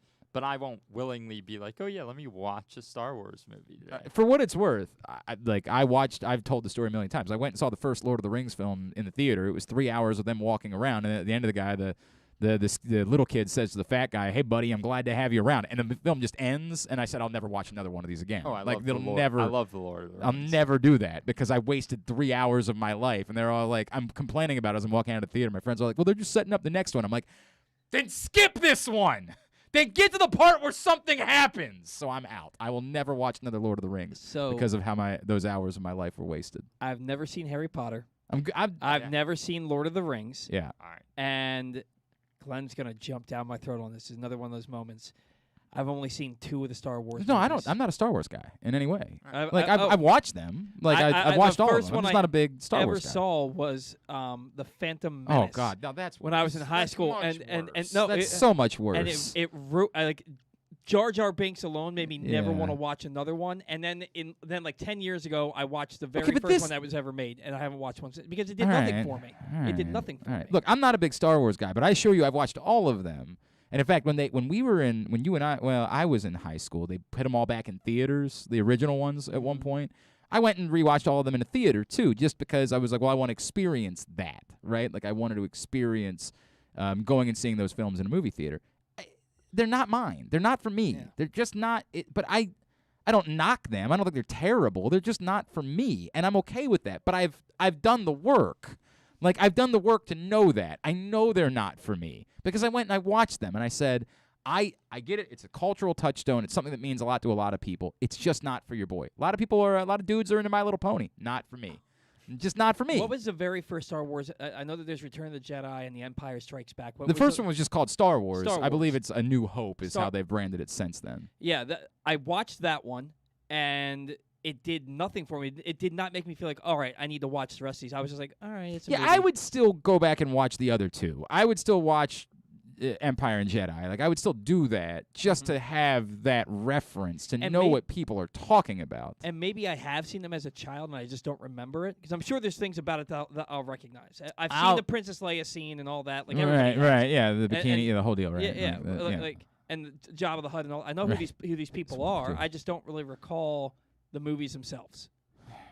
All right, you're a Star Wars. I actually remember them. You're all in on Star Wars. I'm actually Star Wars is my least favorite, but I'm a big Lord of the Rings fan and Hobbit. And how am I supposed to overcome wasting like 3 hours? I wasted 3 hours in emotion in a cinemaplex in my first year of college. When I was a freshman in college, I wasted 3 hours watching them walk. All they did for the entirety of the first movie was walk around. Have you read the books? No. You think I can read? No. No. You think I was going to start doing that? Read. But I'm really disappointed no one here is a Harry Potter fan, because that's my number one. My actually my wife, I don't know if she loves. I think she loves Harry Potter. I think she never forced me to. At one point, my wife cut a deal with me because she's all into the vampire ones, the Twilight. She loves herself some Twilight. And at one point, she cut a deal. What? What? Twilight. Well, Cassidy seemed very excited about Twilight. She did. Yeah, I had to give it a look. Like, yeah, right. Okay, that was one of those, huh? Time. Like, that was Okay, all right. It's still your time. My wife was very much into Twilight to the point. My wife loves Twilight and the Fast and the Furious, right? I never gave Twilight a chance. Random. I gave Fast and the Furious a chance. It's not for me. Again, like I get it. There are males our age who are like, dude, what's not to like? It's cars and shooting and all. I'm like, no, it's not. It's for chicks. That's like, it's a chick thing. So that's fine. Wait, you've said this before. How is the Fast and the Furious? It's for chicks. For chicks. It's for chicks. It's because it's about relationships and it's way about more family. That. John Wick is for dudes because it's not about relationships. John Wick. It's just about straight up murdering people. That's all it is. Fast and Furious is for dudes. No, I'm it's sorry, for it is chicks. dudes. It's I have for watched every chicks. Fast and Furious movie, and I think that it is straight for the male agenda. No, what do you mean? The male agenda? What is the male agenda? It is. It's cars. I got to learn about what the male agenda is. I don't think I'm doing well. Like, I don't know. The acting is just like. No, the acting's terrible. Of course it's terrible. It's all fighting. But they're punching, chick. big dudes. Twilight's got terrible acting too. Yeah, but it's Fact. It's for chicks. Although I've never seen werewolves Twilight. and I saw. So the vampires. one whatever the one was that had the baseball game was the one that my wife made me go see. So we cut a deal. Like I refused to go see a Twilight with her. I was like, I'll never do this. Did she say this one has baseball in it? No. What she did is she offered me a one-time I'll say yes, no questions asked to anything card, right? Like, right? That was the trade-off. Like, you do this, you get a one-time anything. And I'm like, all right. I mean, boy, within reason, obviously. Like, I'm over here within like, reason. like Jack Nicholson. I assure you. Anger management. I assure you, you're thinking, like, most of the things you're thinking about, the other person's going to say no. So just keep that in mind, right? So she's like, I'll give you a one-time cash in for anything you want. I'm like, all right, well, I'll file this one away. Like, this will do. It was such a miserable experience to me that I tried to fall asleep. Like, I tried to force myself asleep, and I couldn't. And I wanted to start screaming because it was just the most heinous thing I've ever spent time with in my life. It is horrible. But I can say that because I watched it. I know. It's god-awful. Awful. I actually have never spent time with Harry Potter. Harry Potter might be delightful. I've never spent any time with it whatsoever because it was never my thing. It was not a thing for me. I like superheroes. That's what's for me. Superheroes are my thing. I'm all in. I'll watch every single one, every single time. That'll be the way that I live. The wife hates superhero movies. She likes Batman. That would not work. But she hates superhero movies, so I got to go see them with somebody else. We would call that irreconcilable differences is what we would call that in and this a friend, situation. not somebody else, a friend. I have to go see them with friends. Okay, he's going on a date. He's going on. I've got a wife and I got a movie side piece. That's the way that it works. But we're going to see Jackass next Friday. That's the thing we're doing. Absolutely. We're going to see Jackass after the show next Friday. If anybody wants to go with us to see Jackass next Friday after the show, let me know. We'll arrange a class field trip to see Jackass. All right. Coming up, we are going to chat with Bruce Bilek from. By the way, Brian Powell Cassidy would not. She's not from here, so I'm not going to give her the counties quiz because she's not from here, so she would not know the counties here. I'm not mad about that. It's the others that I'm mad about that are from here and don't know the counties in the state where they live. Not Cassidy. She gets a pass on that one. You want to come up with something else? We can come up with another quiz for Cassidy. We just won't do that one. All right. Today's show also brought to you by. This one's brought to you by the Stan the Fan Variety Hour. If you missed last night, Stan the Fan and Gary Stein did a very fun show about the card business, which is insanity, which is bat ass, and another thing that's just not for me. Like, I'm not in the as a kid I was. I had billions of cards. Are you into it, Joe? Are you into? I can't. Hang it. Turn Jordan's mic back on. I'm all in. I had a do you go when they do like drops and you're like fighting people to get the cards when they drop them off at the Target store? I don't do it like that, but I've got quite the collection amassed, and I actually like the Mike Trout rookie card right now. If you looked up a Mike Trout rookie if card, you have something that's of value, I would not tell people that you do. Well, I sold it already. Okay, all right. So Very it's good. gone. Yeah, It's all right. gone. All right. But it was the Mike Trout rookie card, and it's like the ungraded. For those not, there's graded, ungraded. Ungraded is just the card right out of the pack. I sold it for $500. Like my and maybe that yeah, I was gonna say you might it might have been worth more than that. Exactly right. Maybe I'll regret that down the road, but I wouldn't look back into it ever again. Yeah, right. I would just leave it alone and pretend like it never happened. And so it's like, but yeah, I was big into the card business before COVID, going to card shows and stuff like that, and trading with people online and this and that and the other, and now it's just. I mean, everything exploded. It's insane. It's insane. Well, Stan and Gary were chatting about that last night. And, of course, early in the week, Stan and Ross caught up with Don Stanhouse. Those shows available right now, facebook.com/PressBoxSports. Click on the videos tab or go to PressBoxOnline.com/video. Come back in, preview the weekend in football betting. How we making money this weekend down at Live Casino and Hotel in the Fanduel Sportsbook. That's next. Glenn Clark Radio. Duffy's Garage is a family-owned and operated car care facility in beautiful Baldwin, Maryland. An authorized Maryland inspection station and Napa Pro Care Center with ASE certified techs. Tell them that Glenn Clark sent you and receive 10% off your service with a max discount of $150. You gotta trust where you take your car, so take it to where I take mine. Duffy's Garage in Baldwin. Duffy'sGarageMD.com. From all of the biggest games to the smallest events, make every bet worth your while at MyBookie. Start by doubling your first deposit instantly with MyBookie's first deposit bonus up to $1,000. Double your money before you even place a bet, and all you have to do is sign up and deposit using the exclusive promo code PRESSBOX at mybookie.ag. If your first deposit is $100, MyBookie adds $100 so you can start with $200 to play with. If your first deposit is $1,000, MyBookie adds $1,000 so you can start with $2,000 to play with. With tons of great games and prop bets to take advantage of this week, there is truly something for everyone. Don't wait any longer. Head to MyBookie today to redeem your double deposit bonus so you can start winning big today. That's promo code PRESSBOX to receive double your first deposit instantly in your account. No hassle, no wait. Bet anything, anytime, anywhere with MyBookie. It's another cold winter here in Baltimore, but this time there's no hot stove to warm you up. Hi, I'm Paul Valley, and while there may be no activity in the world of baseball, I'll still be here every week with my co-host Zach Goodman to give you all the latest in the CBA negotiations as teams look to get back on the field in time for spring training. You can watch us live every Saturday from 10 a.m. to noon at youtube.com/PressBoxOnline or facebook.com/PressBoxSports and listen at PressBoxOnline.com/radio. So tune in every Saturday from 10 a.m. to noon for the latest in baseball coverage right here on the Bat Around.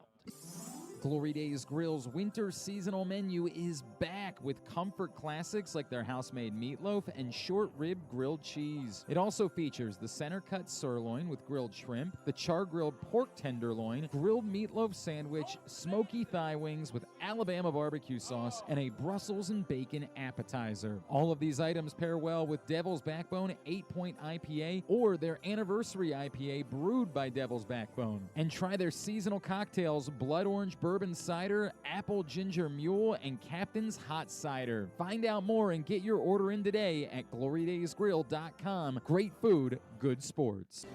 Window Depot Baltimore provides the highest quality Pro-Via windows, doors, and siding for all budgets. The best is finally affordable. Call them today for a free in-home consultation at 410-941-3499. They also offer Zoom and FaceTime consultations in an effort to practice social distancing. A proud sponsor of the Tyus Bowser Show, you can find out more at WindowDepotBaltimore.com. We can't imagine why you'd want to, but you can watch GCR live. It's at facebook.com/PressBoxSports and try to guess whether these guys are wearing any pants. So we were talking in the break about apparently Jordan's parents just never took him to the movies, which is a very weird bit. My parents would take me to the movies a lot growing up, but I happen to remember very vividly when I was like 12 years old. My father was very excited that they had made a film out of Starship Troopers. He was super into it when he was young. So he was very excited about Starship Troopers and going to theaters to see it. That is the second Starship Troopers mentioned on this show this week. This week, I know. We brought up, and I meant to tell the story then. So my father was like, that's what I want to do for my birthdays. I want to go see Starship Troopers. So it's like a Wednesday. It's a school night, right? Like, and we're going to see Starship Troopers, and I'm 12. And, like, literally the first scene in the movie is a super gratuitous, like, boobs everywhere scene, right? And it's me and my parents and my, like, 10-year-old sister. And I am just looking up at the screen like, you know, like that. And my father's just like doesn't know what to do because he's very proper. Like, he's a very religious man, right? Like, it was very uncomfortable for him that the first thing on this screen in the Starship Troopers they re-released. My father, when I was a kid, he took us to see The People Under the Stairs. I don't know that. I'm not familiar. It's a comedy horror movie where they're cannibals. Oh, all right. Nice. And it is no 7 or 8 year old kid should be seeing that movie. Yeah. And he also took us to see Schindler's List because my sister needed to see it. Well, I mean, for a okay, but project. that's at least educational. It's a lot for a kid. I spent the majority of that movie with my head in my shirt. No doubt. It's a getting shot in the lot. It is a lot, but at least it's, got some educational value. It's not. There's no educational value in Starship Troopers. I promise you that. No, I saw or as I described it to every kid that I saw the next day in school, Starship Hooters was the way that I. 12-year-old Glenn Clark was on the cutting edge of comedy, my friend. We were right at the front of the line. All right, this weekend, the place to be, of course, every weekend the place to be, but particularly for championship weekend, the place to be is the Fanduel Sportsbook at Live Casino in a Hotel. Get down there, have the opportunity to make some money. Joining us now to tell us a little bit more about what you can bet on this weekend, he is the GM of the Fanduel Sportsbook at Live Casino and Hotel. He is our friend, Mr. Bruce Bilek, and he's back with us on GCR. Bruce, what's going on, bud? Hey, good morning, Glenn. Thanks for having me on again. It's great to have you on the show. Bruce, first of all, what a time I had down there last Sunday, man. Oh, my God, the atmosphere. If people have never gone down and watched a big game in the Fanduel Sportsbook, it is so insane. There were maybe a total of like 8 people who were like really ardent, hardcore Buccaneers or Rams fans, but every moment in that game was insane because you realize everybody's got action. Like, everybody is feeling it. And the oohs and the ahs and the people losing their mind, it felt like you're in a stadium when you're watching the game in the Fanduel Sportsbook.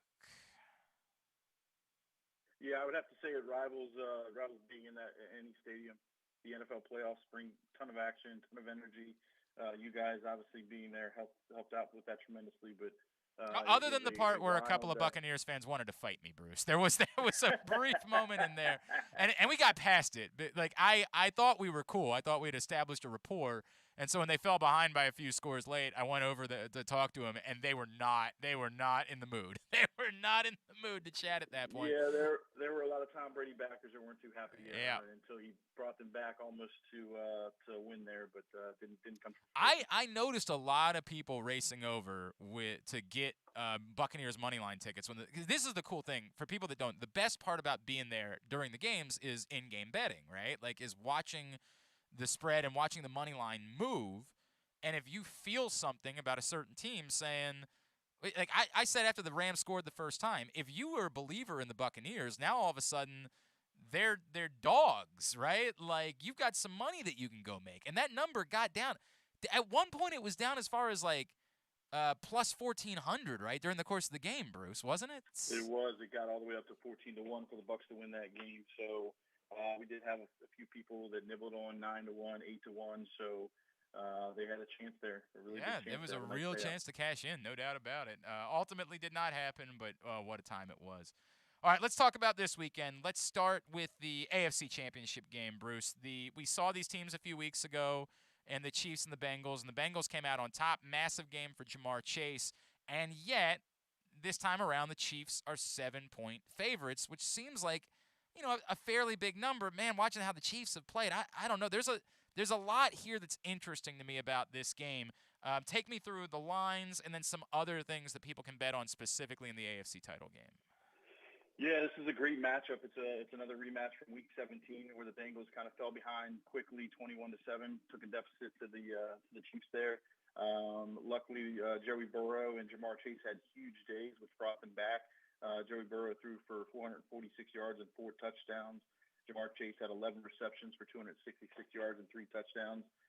So they were able to come back and win that game, which just kind of propelled them, and they really kind of used that momentum all the way through to take them to the AFC Championship game on Sunday. The current line is Kansas City -7.5, with the total sitting at 54.5.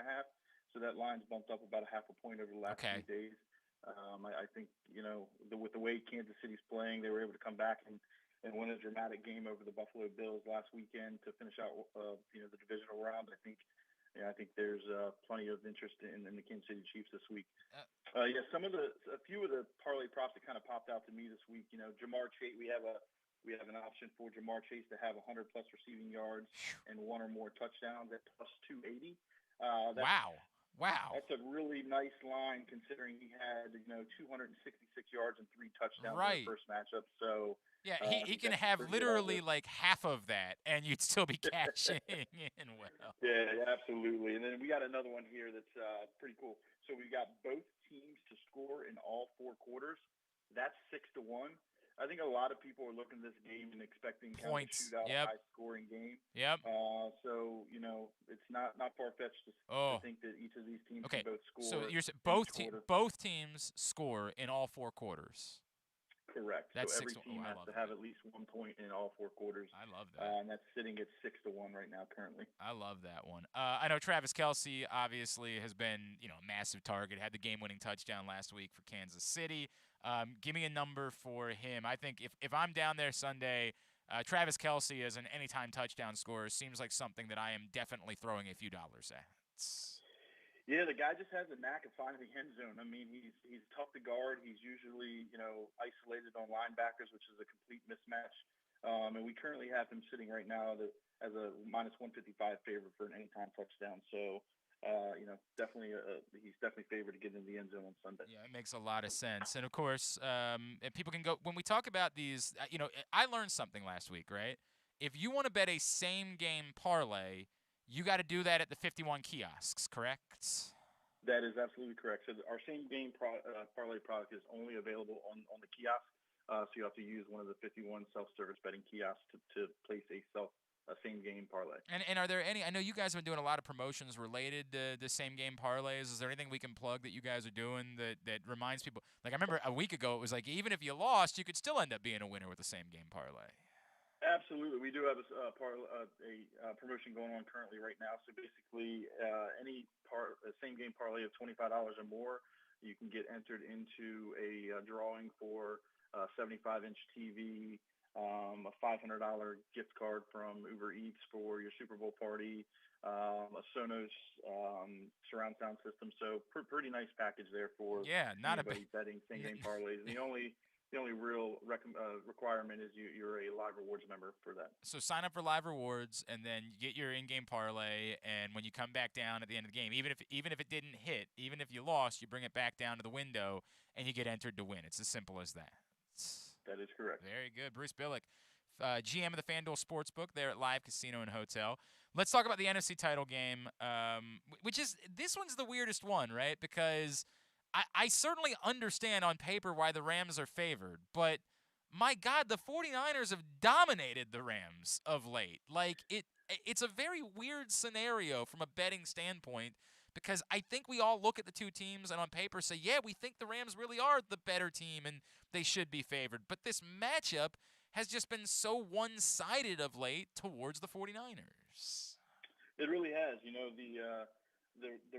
San Francisco 49ers actually won both regular season matchups back in Week 10 in San Francisco. They actually dominated the game, beating the Rams 31-10.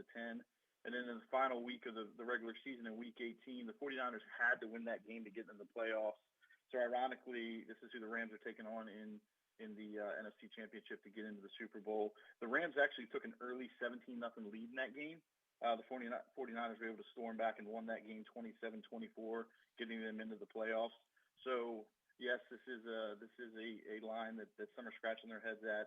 And just another tidbit, the 49ers actually won the past 6 matchups between these two teams. It's crazy. So the line is currently sitting at Rams minus 3.5 with the total set at 45.5. So pretty big game there. I mean, yeah. Anyway, what else in that game are you looking at?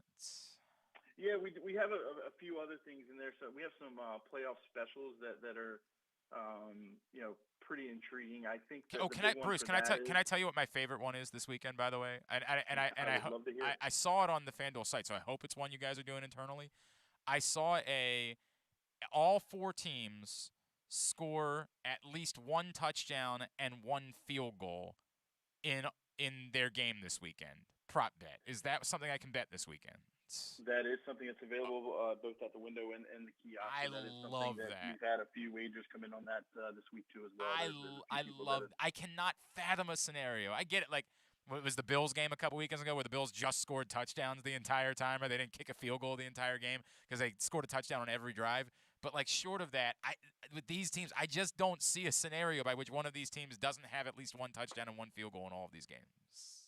I tend to agree with you on that. I think one of the ones we talked about a little bit last week in one of the games, but I found it again this week, Matthew Stafford and Jimmy Garoppolo to have 300 or more passing yards each, and that's sitting at 9-1 currently. Oh, it's tough. You know why that's tough, right? Because like you've got to bet on Jimmy Garoppolo, and it's just that's the hard part on that one, Jimmy right? Garoppolo like a week ago, but Bruce came up to me last week. He's like, "Dude, we're doing a 400 thing on Brady and Stafford," and I was like, "Oh, I need that. I need that action immediately." and unfortunately it didn't hit, which is a bummer, but I loved it. And this is a smaller number, right? This is just 300, but yet I'm not quite as excited about it because I'm like, oh, Jimmy Garoppolo, I don't know if I trust Jimmy I can see them Garoppolo. potentially getting over that if San Francisco's down going into the second half. Yeah, that's a good point. Has to throw. That could potentially help us on that one. Yep, that would help. What else? What else jumps out at you? Last thing I think we need to talk about is let's talk about the Super Bowl outrights. We got 4 teams left to get to the Super Bowl. The current odds for each team currently, so we got the Kansas City Chiefs at plus 125 to win the Super Bowl. We've got the Los Angeles Rams at plus 210 to win the Super Bowl. And then we have San Francisco at plus 460 and the Bengals at plus 850. So just so people know, that's not a bet that gets – like if, for example, if you put that bet in this weekend and the team doesn't make the Super Bowl, it doesn't get canceled, you lose the bet, correct? That is correct. And that's why so you're getting on the team to win the Super Bowl. And that's why you're getting better odds. Exactly right. Exactly. Right. You get so a bet. If you think the Chiefs are a shoo-in to win this weekend, and then you think they get to the Super Bowl and they're likely to win that, you're going to get plus 125 on that now. Whereas next week they'll be favored. We actually have the look-ahead lines too for the actual Super Bowl. So if the Chiefs were to visit the Rams, you got the Chiefs at minus 2.5. If the Chiefs were to play the 49ers, you got the Chiefs at minus 3. If the Rams were to play the Bengals, you got the Rams at minus 3.5. And if the 49ers were to play the Bengals, you got the 49ers favored at 2.5. So, it looks like any Super Bowl matchup that we do get is going to be, the line's going to be pretty tight. So it looks like we're in for a pretty good game for Super Bowl 56. But you just explained that so well, Bruce. The important part is if you're a believer in one of these teams, if you say right now you know that one of these teams is winning the Super Bowl, bet it now because you're going to get better odds with 4 teams left than you're going to get with 2 teams left by the time we get to next week. So go now this weekend to the Fanduel Sportsbook at Live Casino Hotel and get that bet in if you are uber comp. There's zero chance. What Bruce just told you is the Chiefs are going to be favored no matter what. No matter who. If they're in the Super Bowl next week, they're the favorites in the Super Bowl. So if you got plus odds right now on the Chiefs and you want to try to make some money that way, go get it now. Don't wait till next week because you're not going to get nearly that good of odds. All right, Bruce, anything else we can plug about what's going on? I mean, it's just I can't encourage people enough. I got to ask you, Medvedev, Nadal. Oh, dude, I haven't even looked. You know what's funny? I haven't even looked at the odds yet. Can you tell me what the odds are? Because I assume that Medvedev is favored, and I'm definitely backing Medvedev at this point. So Medvedev's favored at minus 146 to win that matchup in the championship. So I think Medvedev is winning. I 1,000% believe that. And actually, it just moved to minus 178. So yeah, it doesn't surprise me, Bruce. Where are you? So do you look at that and say? Because I think somebody's saying to themselves, "You mean the chance? I have a chance to get Rafael friggin' Nadal as an underdog? I got to bite on that, right?" But of course, everybody knows. Yeah, absolutely. And he's going for his 21st major, so there's some sentimental value there too as well. So yeah, anytime you can get Nadal plus money, that's a tough one to look past. Man, that's tough. But I really am a believer in Medvedev right now. I think he's the best player in the world at the moment. At the moment, I get it. One guy won 3 titles last year. I understand that, but I really do believe some great tennis. It's unreal, and he's playing so far off the baseline, Bruce. Like it's just how do you hit a shot past that guy? I was joking earlier. He's playing in Sydney, and he's returning. Like, how do you get a shot past Daniil Medvedev, man? I don't know. I'm probably going to end up being down there and throwing some money on Daniil Medvedev. Man, I wish. So people know the kiosks are available 24/7. So if you're down there Saturday night, you can get bets in for a 3:30 a.m. tennis match on the kiosks in the Fanduel Sportsbook.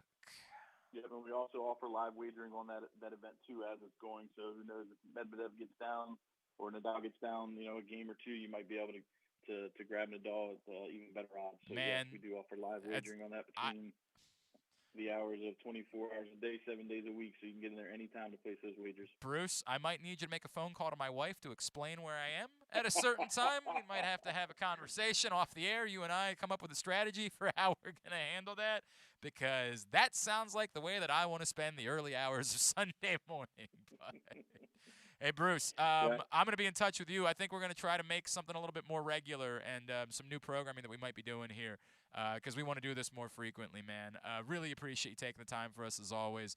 Looking forward to being back down there in the Fanduel Sportsbook at Live Casino Hotel. Thanks for taking a couple of minutes this morning. Thanks for having me on, Glenn. Have a great day. Bruce Bilek, general manager of the Fanduel Sportsbook. I love all teams score at least one touchdown and one field goal. There's another one that's all teams score at least two touchdowns that you can bite on, but it's the same odds. At least it was when I was looking at it last night. And I like touchdown and field goal more than I like two touchdowns for every team. I think I like that better. The 49ers really are the wild card here, right? Because there's just a scenario where they're just not all that functional offensively. Seventh ranked offense, though. I understand that, but we all saw the same game a week ago. Yeah. And I get it. Again, it was cold, it was snowing, it was the whole deal. But like we all watched that performance, and it just leaves you a little shaky about the trust that you have in them. But one touchdown and one field goal. I think it's going to be a shootout, honestly. Between the Rams and the 49ers? Yeah, I really do. It could be. So then the only danger is it all touchdowns? And I just don't. It's so rare that you see that. It's Robbie Gould, man. You'll get a field goal in there. But okay, but what about the Rams have to do it too? I'm saying all four. The bet is all four teams have to have at least one touchdown and at least one field goal during the course of their games this weekend. I love it. I love that. I think it's gonna happen. I'm super excited about that one. I'm not quite as ready. I like him throwing it out there, and I like they move the number down to 300, but I'm still not ready to throw money after Jimmy Garoppolo and guaranteeing me 300 yards. I get it. Jimmy Garoppolo is most definitely on the whole played better than people give him credit for. But there's just always that risk that you're going to get clunker Jimmy Garoppolo that week. And obviously you got it a week ago, and maybe that's the best reason to bet it this week is like you're not going to get it back-to-back weeks, and you don't normally get it from him against the Rams either. But it's just a level of confidence I'm not ready to have just yet in Jimmy Garoppolo. But I love that touchdown field goal thing. I love that number. All right. We got to take another break, right? Today's show brought to you by Mobile One. Mobile One full synthetic motor oil helps extend engine life. Visit your local Jiffy Lube service center. Ask for Mobile One. When we come back in, Young Utes. And we're going to judge Young Utes today. Cassidy's going to tell us, because sometimes I accuse Jordan of not actually speaking to the young people because he's a bit of an old soul. So Cassidy's going to judge and is going to let us know if young people actually care about the stories that Jordan's going to tell us about next. It's Glenn Clark Radio. Sports fans, the wait is over. The all-new Fanduel Sportsbook is now open at Live Casino and Hotel in Hanover, Maryland. This is your chance to win big right in your own backyard. Bet on every sport with self-service kiosks and watch all of the action from the best seat in the house. Make every moment more at the all-new Fanduel Sportsbook at Live Casino and Hotel in Hanover. Please play responsibly. Gambling problem? Please call 1-800-GAMBLER or visit mdgamblinghelp.org. That first sip. That first bite. Start your day off right with a delicious breakfast at Royal Farms. Choose from a fantastic selection of fresh Royal Farms breakfast sandwiches and top it off with a rich hot cup of the freshest coffee in the world. At Royal Farms, breakfast is available day and night. It's the freshest breakfast in the world. Real fresh, real fast. Royal Farms. Duffy's Garage is a family-owned and operated car care facility in beautiful Baldwin, Maryland. An authorized Maryland inspection station and Napa Pro Care Center with ASE-certified techs. Tell them that Glenn Clark sent you and receive 10% off your service with a max discount of $150. You gotta trust where you take your car, so take it to where I take mine. Duffy's Garage in Baldwin. Duffy'sGarageMD.com. The latest issue of Press Box is available now, and it's our very special annual Best of issue. On the cover, we celebrate Justin Tucker as our Mo Gabba Sports Person of the Year, honoring his historic on-field achievements, but also the unprecedented relationship he shared with Baltimore. Inside, we recognize the top people, performances, and moments of 2021, including Cedric Mullins' incredible season and the dominance of local Paralympic athletes. Press Box is available for free at over 500 area locations, including 60 Royal Farms stores. And you can always find the entire edition, as well as the best daily coverage of the Orioles, Ravens, and Terps at PressBoxOnline.com. The biggest pro wrestling stars today and all time all have one thing in common. You've heard them on Jobbing Out. Matt and Nick Jackson, the Young Bucks. Thanks for having us, man. Appreciate it. The great Kurt Angle. Thanks for having me on the show. I appreciate it. Matt Riddle. Yeah, man. Thanks, man. The champ, Drew McIntyre. Oh, thank you for having me. The great Ron Simmons. Damn. Keith Lee. Appreciate you guys having me, man. Bill Goldberg. My pleasure. Charlotte. Thank you so much for having me. Mick Foley is with us. This is the greatest name for a wrestling show I've ever heard. MJF. I'm glad you're happy I'm on this show because I'm freaking miserable. Le champion. Chris Jericho. Le champion. AJ, Aaron, Brandon, and Glenn are talking pro wrestling every week on Jobbing Out. Find it at PressBoxOnline.com/radio, iTunes, and SoundCloud. Stay tuned. Your chance to win $1 million is coming up. Probably not from us. You're listening to Glenn Clark Radio. John, we were talking earlier about the old venues. He said he once drank beers with Billy Corgan after they played for like 50 people at the old Max's and Fells back in the day. That's a great. Do you have either of you any idea who Billy Corgan is? No, of course you don't. Of Lead course you singer don't. of the Smashing Yeah, Pumpkins. but I have to accept this. I just have to accept that this is the way things are going. There's no now. way they know who this guy is. When I worked at the Baltimore Comedy Factory about 10 years ago, Bill Bellamy was in there doing an act, and we all went and got drunk with him after his show. I love Bill Bellamy. Yeah. Love Bill Bellamy. Dude, Def Jam's How to Be a Player was one of my favorite films, and Bill Bellamy came in studio with us a handful of times. Great dude. Just a great dude. And was my favorite VJ on MTV back in the day, back when... Do you guys know that MTV used to show music videos? Yeah, you guys aware of that? Lots of things. Kurt Loder's like 70-something years Dude, old now. There's a lot of sadness there. There's a lot of but that really hit me that we have interns that were not born when there's some that hit me in a way. The most difficult moment for me to this point in my life, as far as accepting how old I am, I remember we lost about an hour of the show one morning because on drive in, I was flipping between radio stations. You guys know they play music on the radio? Are you guys familiar with the radio? All right, anyway. So I was flipping between radio stations, and the classic rock station in town was playing Hey Jealousy by the Gin Blossoms. One of my favorites. Hey Jealousy by the Gin Blossoms is one of the most perfect songs ever made. It's an encapsulation of a period of time that I cannot explain otherwise. It is perfect. It's perfect for drunken sing-alongs. It's perfect for cry singing. It's perfect for all of it. Like, Hey Jealousy is a perfect song.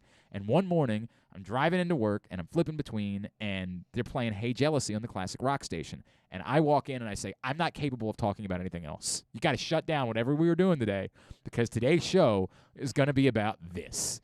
And everybody's like, you're an idiot. They play songs that came out like 5 years after that on the classic rock station. Like, that was early 90s. Like, they're well into the 90s at this point. And I'm like, oh, God, I want to die. I just want to die. I don't want to live here anymore. And that's the way that I felt getting that news that they were both not born yet when There's Something About Mary came out. I can't remember the song, but on the way home from Do you have here, any idea how many times I yelled Franks and Beans just walking around the halls of Perry Hall High School? I just would just start yelling it out of nowhere. Franks and Beans! Like, it meant that much to me. God! I want to die. This place isn't for me anymore. Like, it's over. It's all over. It's only going to get worse, man. Oh, I don't want to think about it. I don't even want to think about it. You're not even 40 yet. Yeah, I'm not quite. I'm creeping up though, dog. You were cruising to and beyond. I am creeping Lord up willing. on 40. My son was talking the other day about how my wife's going to turn 39, and he was just like, because they have no concept of how old that is, right?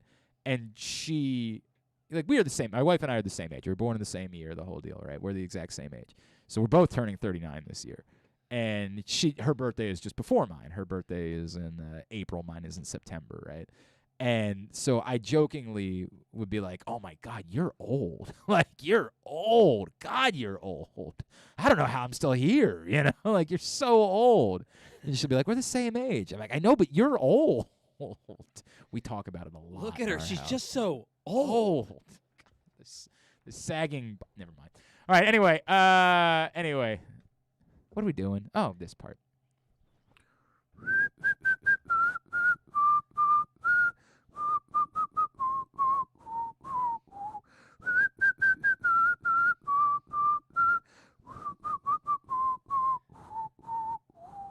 Oh, I always want to stick the landing, and I never do. I never. That stick one, the that landing. one was much better. It was going better much last better to week, so. begin with, But then it fell apart again at the end. It Run out of fell steam. apart.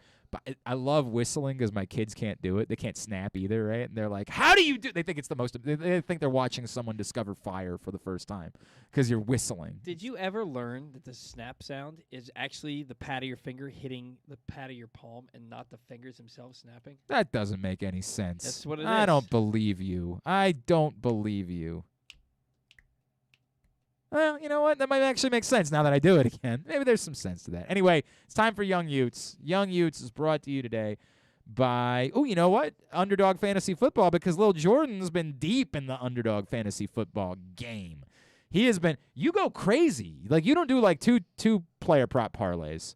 I'm like all in, like five person parlays, like You're trying to 4-person make the big parlays. money. You're trying to like I threw down like $5 to win 100. It's a last chicks dig the week. long ball Yeah, situation. You're swinging for the fences. Yeah, I was like, I'm gonna. I still have my free play from when I signed up. That's for those that don't know, if you use the code PressBox and go to UnderdogFantasy.com or download the Underdog app, we will match up to $100 on your first deposit. So what did you put down when you signed up?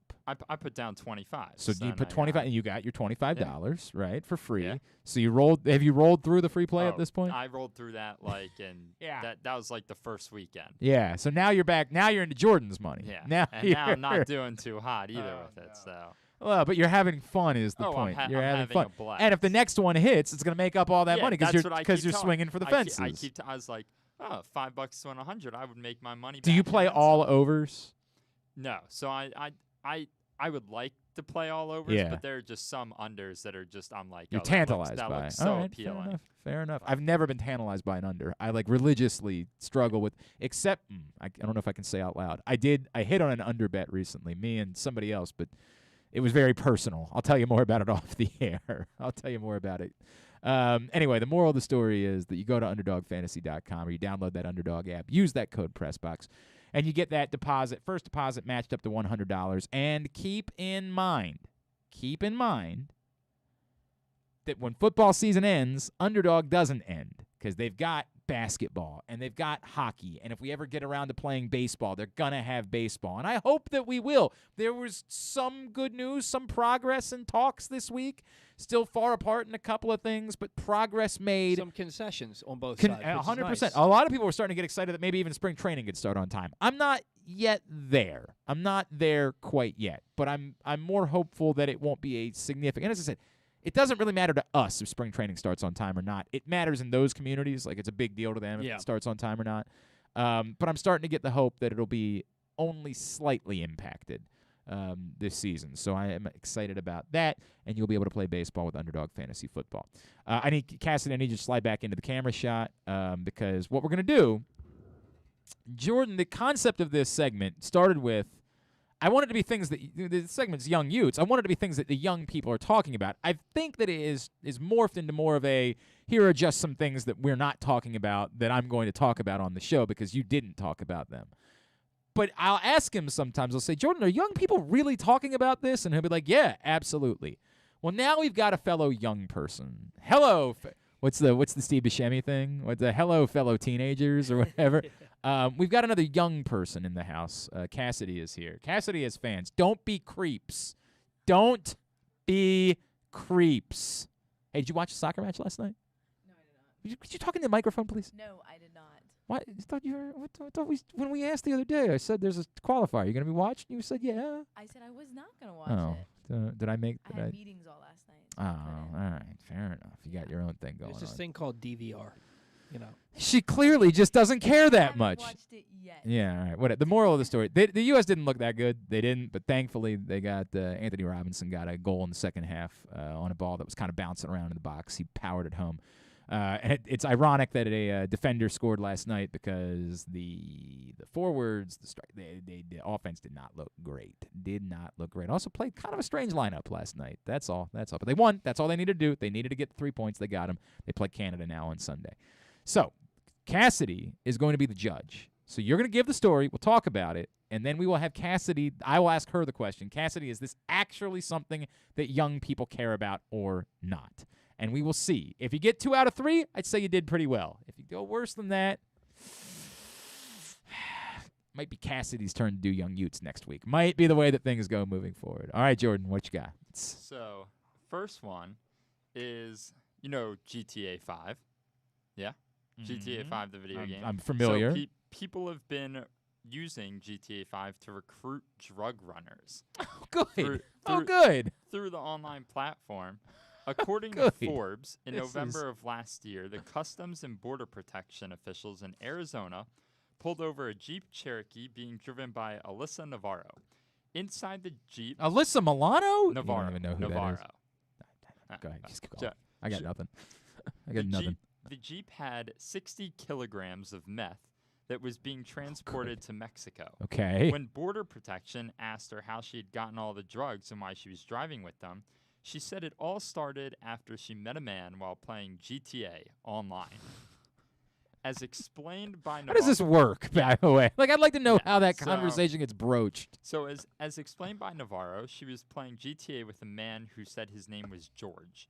After playing a few rounds together, they eventually exchanged Snapchat info and later met up in Phoenix.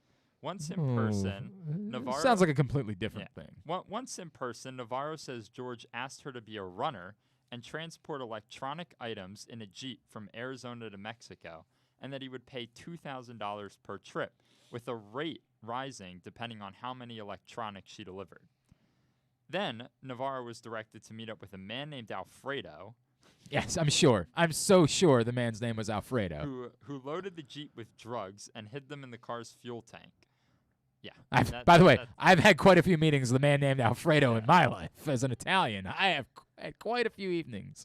All right, so there's a couple things that jump out to me before we ask the question. One, there are times in watching Ozark where I say to myself, no one ever says no.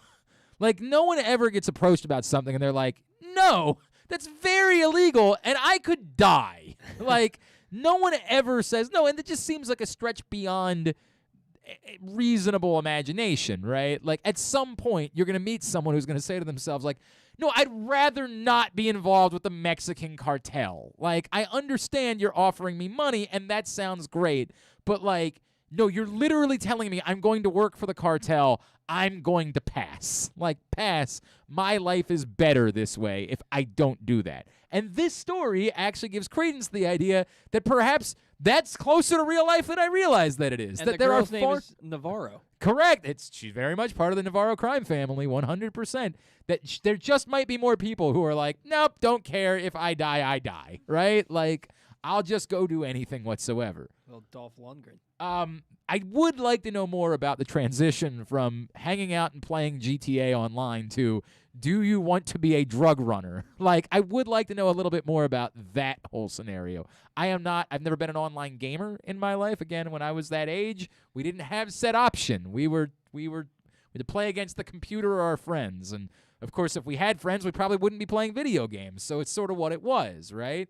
I don't know about how those is this just a meeting place for the people go on there and, like, sell their baseball cards while they're playing GTA Online with friends? I just don't know what the conversations are like while you're playing GTA, so I don't know how you would get there. That all being said, story number 1 has been rolled out. Cassidy, is this something that young people care about? Care about? Well, okay, I'll ask it 2 ways. Okay. Is it something that young people care about, and then is it something that young people are talking about? It's definitely something that they're talking about, but I don't think they care. They're familiar with this story. Young people know about. I think young people do know about this stuff because, I mean, in All right. a lot of social, in a lot of social settings, like, we're all based off of technology. Like, our whole life is based. Do you off play? Do you play video games at all? I do. I'm not What do you very good What do at you play? them. What do you play? I play like Fortnite here and there. And, like, Okay. little All right. games, but, All like, right. I'm not like. But, like, when you're hanging out with other people, or do you, like, ever play? Yeah. Okay. I never like really play. Like, on you my wouldn't own. just be sitting in. No. Okay. All right. No. All right, all right. I play like zombies with my sister. Like, Okay. Your All right. basic, like, I don't know what zombies is. I'm Call of Duty. Oh. Okay. All right. Yeah. Like, that boy, that was very. There is such a dichotomy between. There's a whole thing. Paul and I are looking at each other. I know what zombies. Oh, Cause, okay. 'cause Just me then. That's Just that's me. been around on Call of F Duty me, for huh? at least a decade. That's like All one right. of the video games that most girls can play or All like, right. enjoy Fair playing. enough. Fair enough. It's But terrifying. Yeah, By the way, all of the Ravens players were playing Call of Duty during. I had to lie and pretend like I knew what I was talking about because during the pandemic, when they all had during the pandemic, every day we had a different player call in for like 45 minutes because they had nothing to do, right? So they're like, yeah, I'll call in every day. And they were all playing, and this is what they were doing together. Like, that's all they were doing is hanging out and playing Call of Duty. That's, like, legitimately the extent. Even during the season, they're like, we can't get together. We're not allowed to hang out with each other, so we just hop online and play Call of Duty. That's how we're passing our time. I'm like, okay, it's just past me, man. It's over. Those days are gone. But you say this is something that young people. Yeah, I mean, I've played GTA before, but I've also when. But I mean, this particular story. Yeah, it's like when you communicate with people through especially Xbox or whatever you play. PS4 And you're not just saying this to be nice to Jordan. No, all right. I got a lot of questions. I don't know him anything.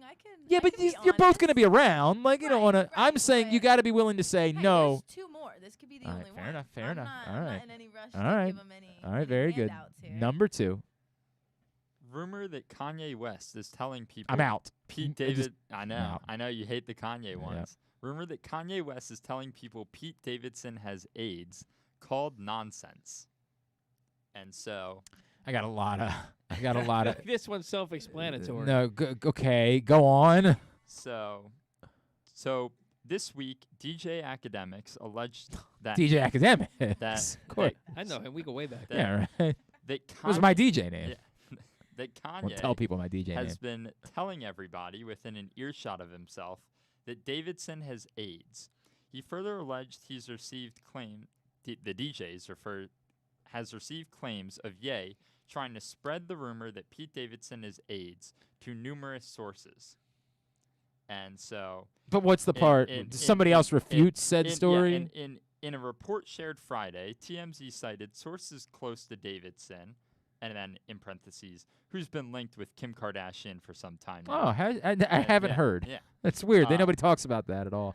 As adding that mutual friends of Davidson and Ye have been confused and disturbed by the alleged rumor. Meanwhile, a source close to Kanye told the publication that the allegation of him spreading any such rumor is nonsense. So, A couple of thoughts. One, I'm going to guess that young people do care about this because it seems like young people care a lot about the Pete Davidson. I feel like he's quite popular with the young folks, correct? Yeah. Okay, all right. So that damn it, now it means he's going to pass. He got 2. Damn it.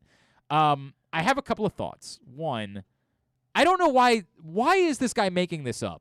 Like, who is DJ Ack? Because if it's just some guy, is he plugged in with Kanye? He's like he surrounds himself with like all the influential figures in pop culture, and he just like takes to Instagram and just spouts like. Sometimes he spouts wisdom, but 99% of the time, when he it's just spouts nonsense. wisdom, like he tells you to wash your hands, like what is the wisdom he's spouting? Like facts about Kanye West saying that Pete Davidson has AIDS isn't wisdom, even if it's true. It's still not wisdom. There's nothing. I hate that we have to wise call him about Ye. that. We don't. I assure you, we do not. You don't have to do anything at all. Yeah. You don't have to do anything at all. I would prefer we didn't talk about him at all, but like we do this segment every week, and somehow he creeps in. So young people care a great deal about Pete Davidson. Do young people still care about Kanye West? My friends and I do. Okay. But Cassidy. I don't think any one of my friends. Ooh, this is the first separation that we've seen. I like this. I mean, a lot of people think Kanye is just like mentally. Yes, he is. He's quite disturbed. Right, yes, he is. He has a lot of problems. A lot of people just like I think they like the drama between Kim and Kanye, and their Right. split, But do and people then- just if Kanye West is doing something? There was a time, and there was a time where Kanye West, whatever he did, young people, college-age people were obsessed with it. Like whatever he did, it didn't matter. The man's like got to be 40 something, 45, 46 years. He's got to be pushing 50 years old at this point. Still putting out music. That's fine, but I just refuse to believe that young people are as obsessed with a nearly. I swear to God, Kanye West. We're gonna find out how old he is. I think if he wasn't with he's 44 Kim, years he would old. have, like been forgotten. Like in my opinion, I think that he wouldn't have been as. But popular. He would never let anybody forget him. Why do young people still care about Kim? Based off of craziness. This is what I understand. Young people caring about Pete Davidson, right? Like he's kind of an it person at the moment. Like he's and look, I like Pete Davidson. He's funny, Like I'm a fan. Why do young people care about Kim Kardashian still? Why is she relevant to young people? She's also in her 40s. She's also Like, do people still watch that show? I mean, it's over now or it's ending, but like my generation grew up on watching that. The like, show. The show. Okay. So like I remember my sister watching it and I was like really young. So like I'd known Kim Kardashian and that whole family. Since Okay. I was like But I can understand like the younger ones still being relevant and still being influential, right? Because they're, but I feel like there's not a lot of like 40-year-olds that are huge. Well, she's with still making herself relevant. Like she went to law school and Oh, I'm not knocking her as a person. No, right. I'm saying yeah. she keeps doing stuff to make herself relevant. But is that something people like? Do you guys get together and you're like, "Hey, did you hear that Kim Kardashian went to law school?" Like, I just don't feel like that would be a topic that people would be interested no, in. but it's like forced out there, like on.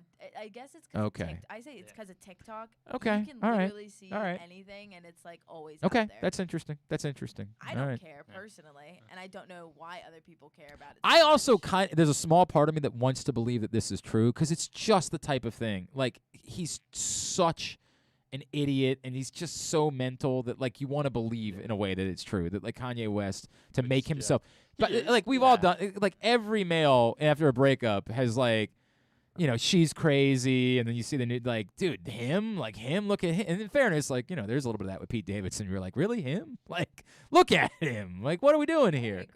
I know that girls I love don't Pete Davidson. understand It's it. so crazy. Girls love Pete Davidson. know. It's I so don't wild get to it. me. Oh, I mean, yeah, they're quite attractive. Nobody's debating. He's had quite, what do they call that? The body count? Is that what the kids call that? Yeah, he's had quite the body count. Nobody is debating that whatsoever. I just don't get it necessarily. But he's also funny, and I do know that as a man who only had funny going for him at some point in his life, I do respect the fact that helps you when you're talking to young women. All right, number 3. So, are you familiar with Y&W Melly? No, So, not at all. So he. What is that? So he That's a person? Yeah, I have so no idea. Hang on, how is Y&W Melly a person? That sounds like a. He's a rapper, and he's. Well, you know what? All right, there we go. He's in prison right now Ah, that's because he made a song called "Murder on My Mind," and he got convicted of killing someone. Because he confessed to a murder in the song. So correct, Okay. exactly. So I think I might have that's the heard of this premise. story. So now Jay-Z, Meek Mill, and numerous others are pushing for a law to prevent lyrics from being used in court against rappers to prove guilt. And this has actually come up a lot. Maybe don't kill This- somebody. well, yeah, I'd start with that. But this is deep. Like, this really is deep, and it's been talked about a lot in the last couple years, right? Because art is art. And, like, you wouldn't use a movie.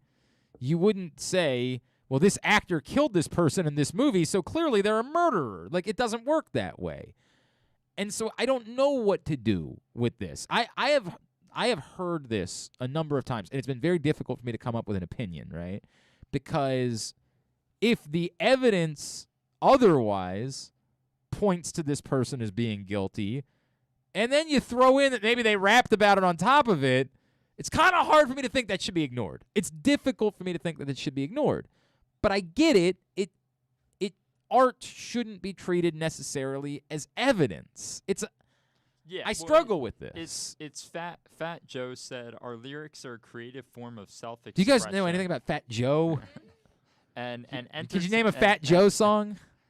Okay, that's about right. And entertainment, just like any other genre, we want our words to be recognized as art rather than being weaponized to get convictions in court. So exactly what you're saying is what they're art. coming It's here a tough. and they're saying.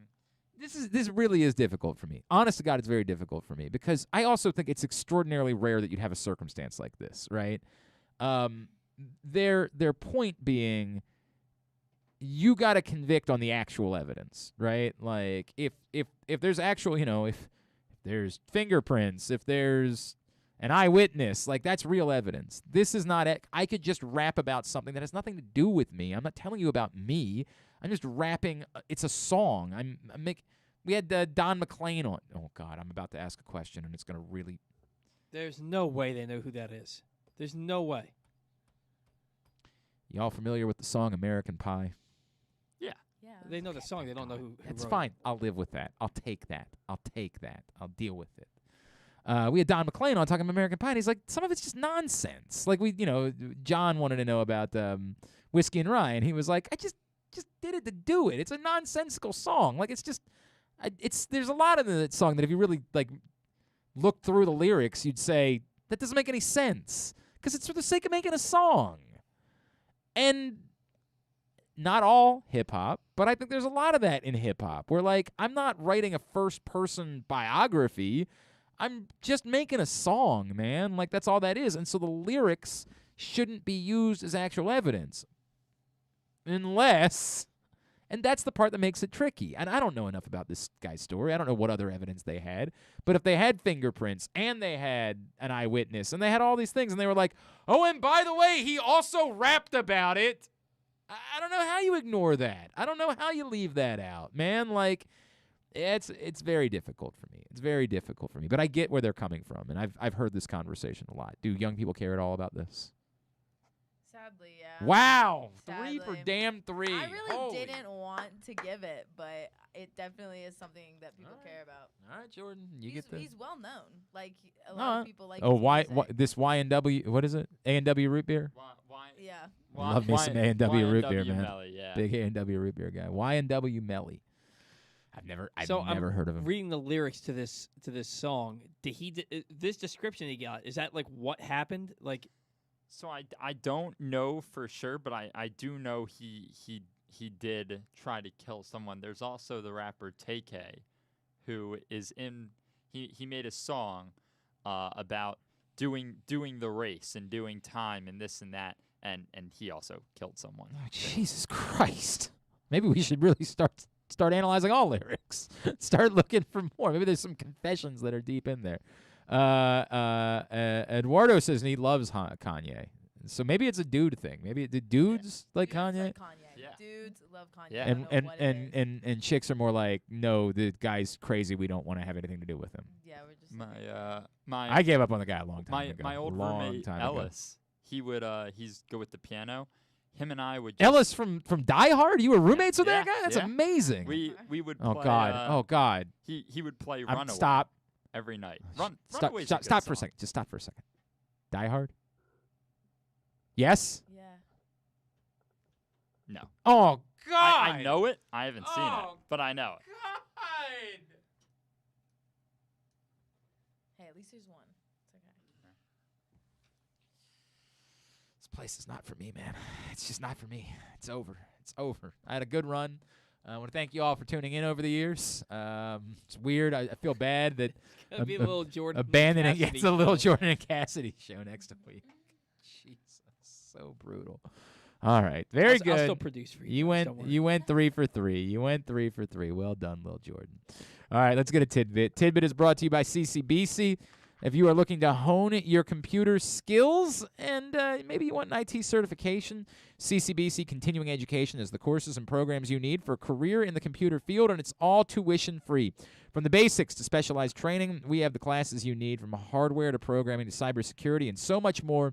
It's your choice. It's your career. Call 443-840-4700 or visit ccbcmd.edu/computer training. What am I looking at? What the hell? I need to know more of the details. That's just some TikTok thing. I need to know. Is that Johnny Knoxville? Something about Johnny Knoxville suffering brain damage. I just need to know more about the story He's in the before Royal Rumble. He is. I'm tomorrow. very aware of that. I'm very excited for that, actually. But I don't know if he's going to gonna eliminate somebody. It's going to happen. Sami Zayn. He's going to eliminate Sami Zayn. That's what he's going to do. All right. The Baltimore Ravens have hired a new defensive coordinator, former assistant head coach, and Michigan defensive coordinator Mike MacDonald. This past season, the Ravens had the worst pass defense in the NFL for the second time in franchise history, allowing 4,742 passing yards, roughly 279 yards per game. Not great when you don't have any players, for the record. Both numbers are the worst in franchise history by a wide margin, and certainly helps them wink Martindale packing. In the 26-season history of the Ravens, only 5 seasons have featured more than 3,700 passing yards allowed. Name the years? Oh, God. Including 2021. What are the other 4 seasons? Naming years is really difficult, bro. I'm old. They all run together, man. I'm going to guess 96 and 97, though. 96, yes. 97, no. 96 was the 4th highest. 98. No. You're done with the 90s. Well, then, okay, then we're done for a little while because the defense was quite good for a little while after that. What was the year everybody got hurt? Was that 05? 05. It's a little surprising. Everybody got hurt. It was the other year everybody got hurt. There were a couple years everybody got hurt. There were like 3 years everybody got hurt. How about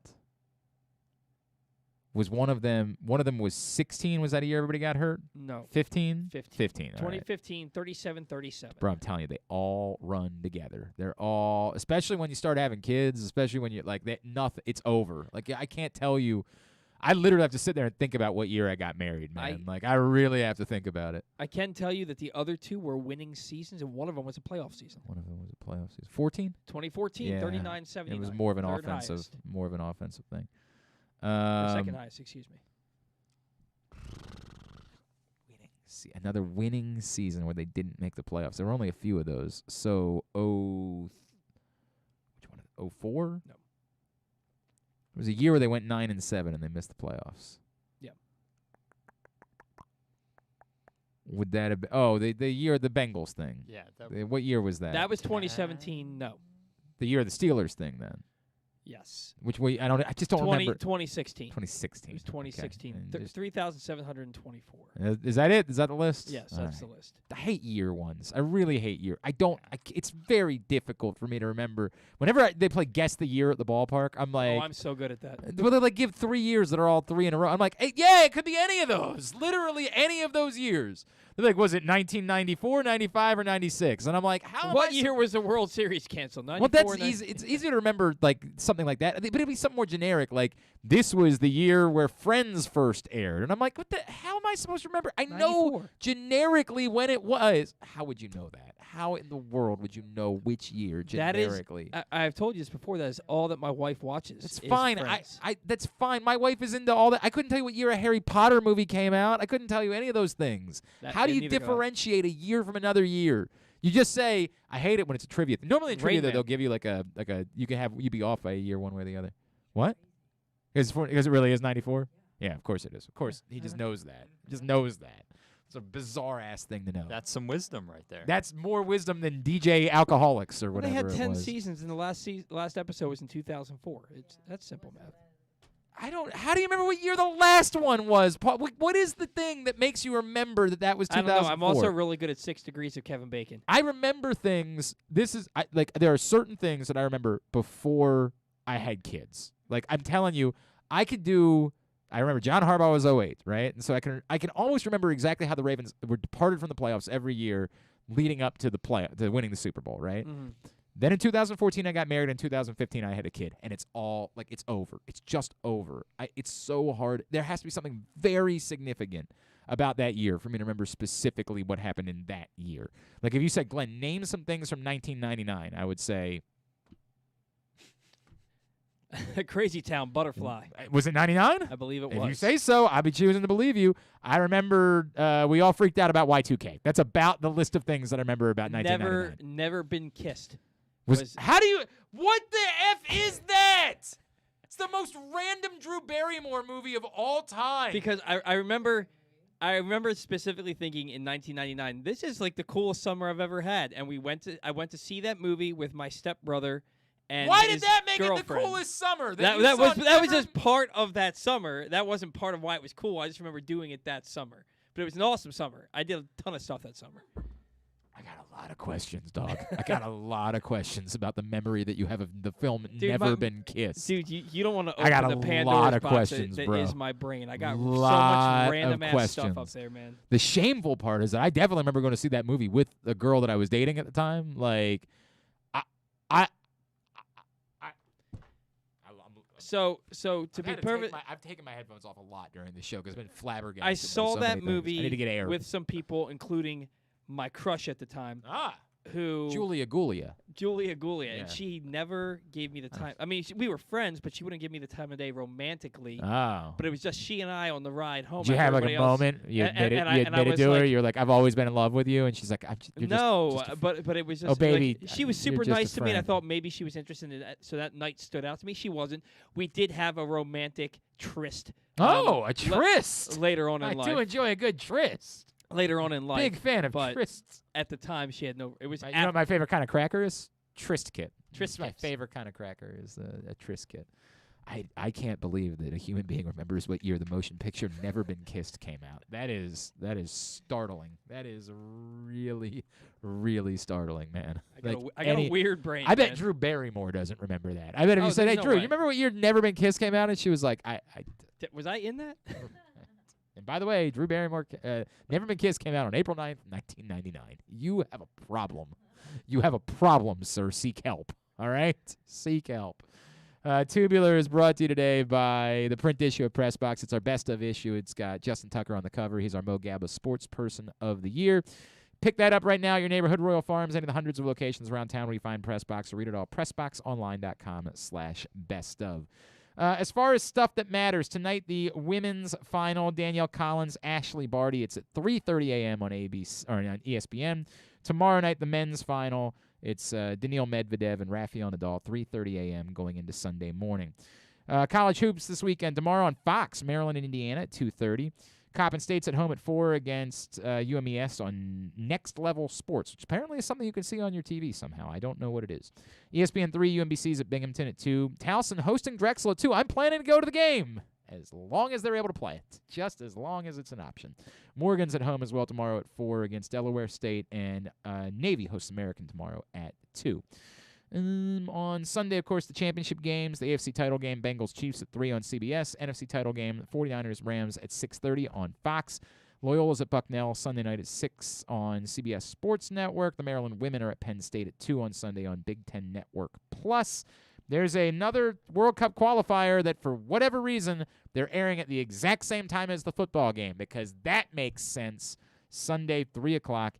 USA-Canada on Paramount Plus, or if you want to watch it on TV, Telemundo will show it in Spanish. And that's how I watched the last time that they put it on Paramount Plus, and I enjoyed it a great deal, actually. The Royal Rumble, as Paul mentioned, is Saturday night on Peacock at 8 o'clock. New episode of Jobbing Out available right now wherever you get your podcasts. Non-sports-wise. All right, so I'm only saying this because it's weird.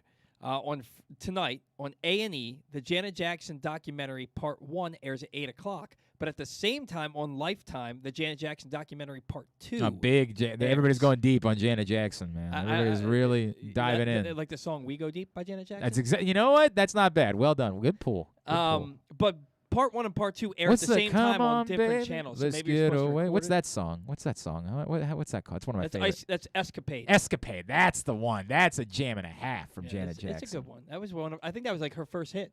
In the 80s. I think that's right. I think you're right. It was a Jimmy Jam song. That song was wonderful. But yeah, Part 1 and Part 2 air at the same time, but on different networks. Tomorrow night, you have Saturday Night Live starring Willem Dafoe and Katy Perry on NBC. The Great Chocolate Showdown on the CW at 8 o'clock. Never missed it. And on A&E, Janet Jackson documentary, Part 3. They're really going deep on Janet Jackson. I think a lot of people have. Oh, Jesus, dude. No, don't. Strike that from the record. Not okay. Not okay. Not okay. I couldn't help myself. No. On AMC, The Walking Dead Origins Negan story at 9 o'clock. And then on HBO, Euphoria at 9, The Righteous Gemstones at 10, Somebody Somewhere at 10:35. And Paramount Plus has 1883 episode 6. Is there no Gemstones this weekend? I said Righteous Gemstones. Oh, did you? All right, 10 o'clock. That's on me. On me then. All right. The other one's on you. That's not okay. All right. Now, thanks today to Bruce Bilek from Fanduel. Thanks also today to Jim Nagy from the Senior Bowl, as well as Jon Jansen, who told us a little bit more about Mike MacDonald. We'll get all of it up in the greatest hits section of the Archives. tab at GlennClarkRadio.com. On the Bat Around tomorrow, 10 to noon. Stan's going to be on for his weekly segment, and we're going to have Kyle Glazer from Baseball America talking about the Orioles' top 100 prospects. Very good. All right, both of you, social media. Jordan, you start. Instagram, jschwartzberg1, and Twitter, schwartzbergjs. All right. And Cassidy, your social media. Instagram, Cassidy_Elizabeth22, and then Twitter, CassidyButler5. Very good. I'm at Glenn Clark Radio. Paul's at Paul Valley III. Follow us there. Have a great weekend. We'll see you on Monday. Oh, no, remember, I'm off on Monday. KZ will be here, and looking forward to that. KZ and Paul will be hanging out with you Monday, and then I'll be back with you on Tuesday. We're going to do our college lacrosse preview on Tuesday, so looking forward to that as well. Have a great weekend. I don't really care about the football games. Whoever wins, wins. Go people that I bet on. Do that. And then go all the local college hoops teams. Duke sucks. Ohio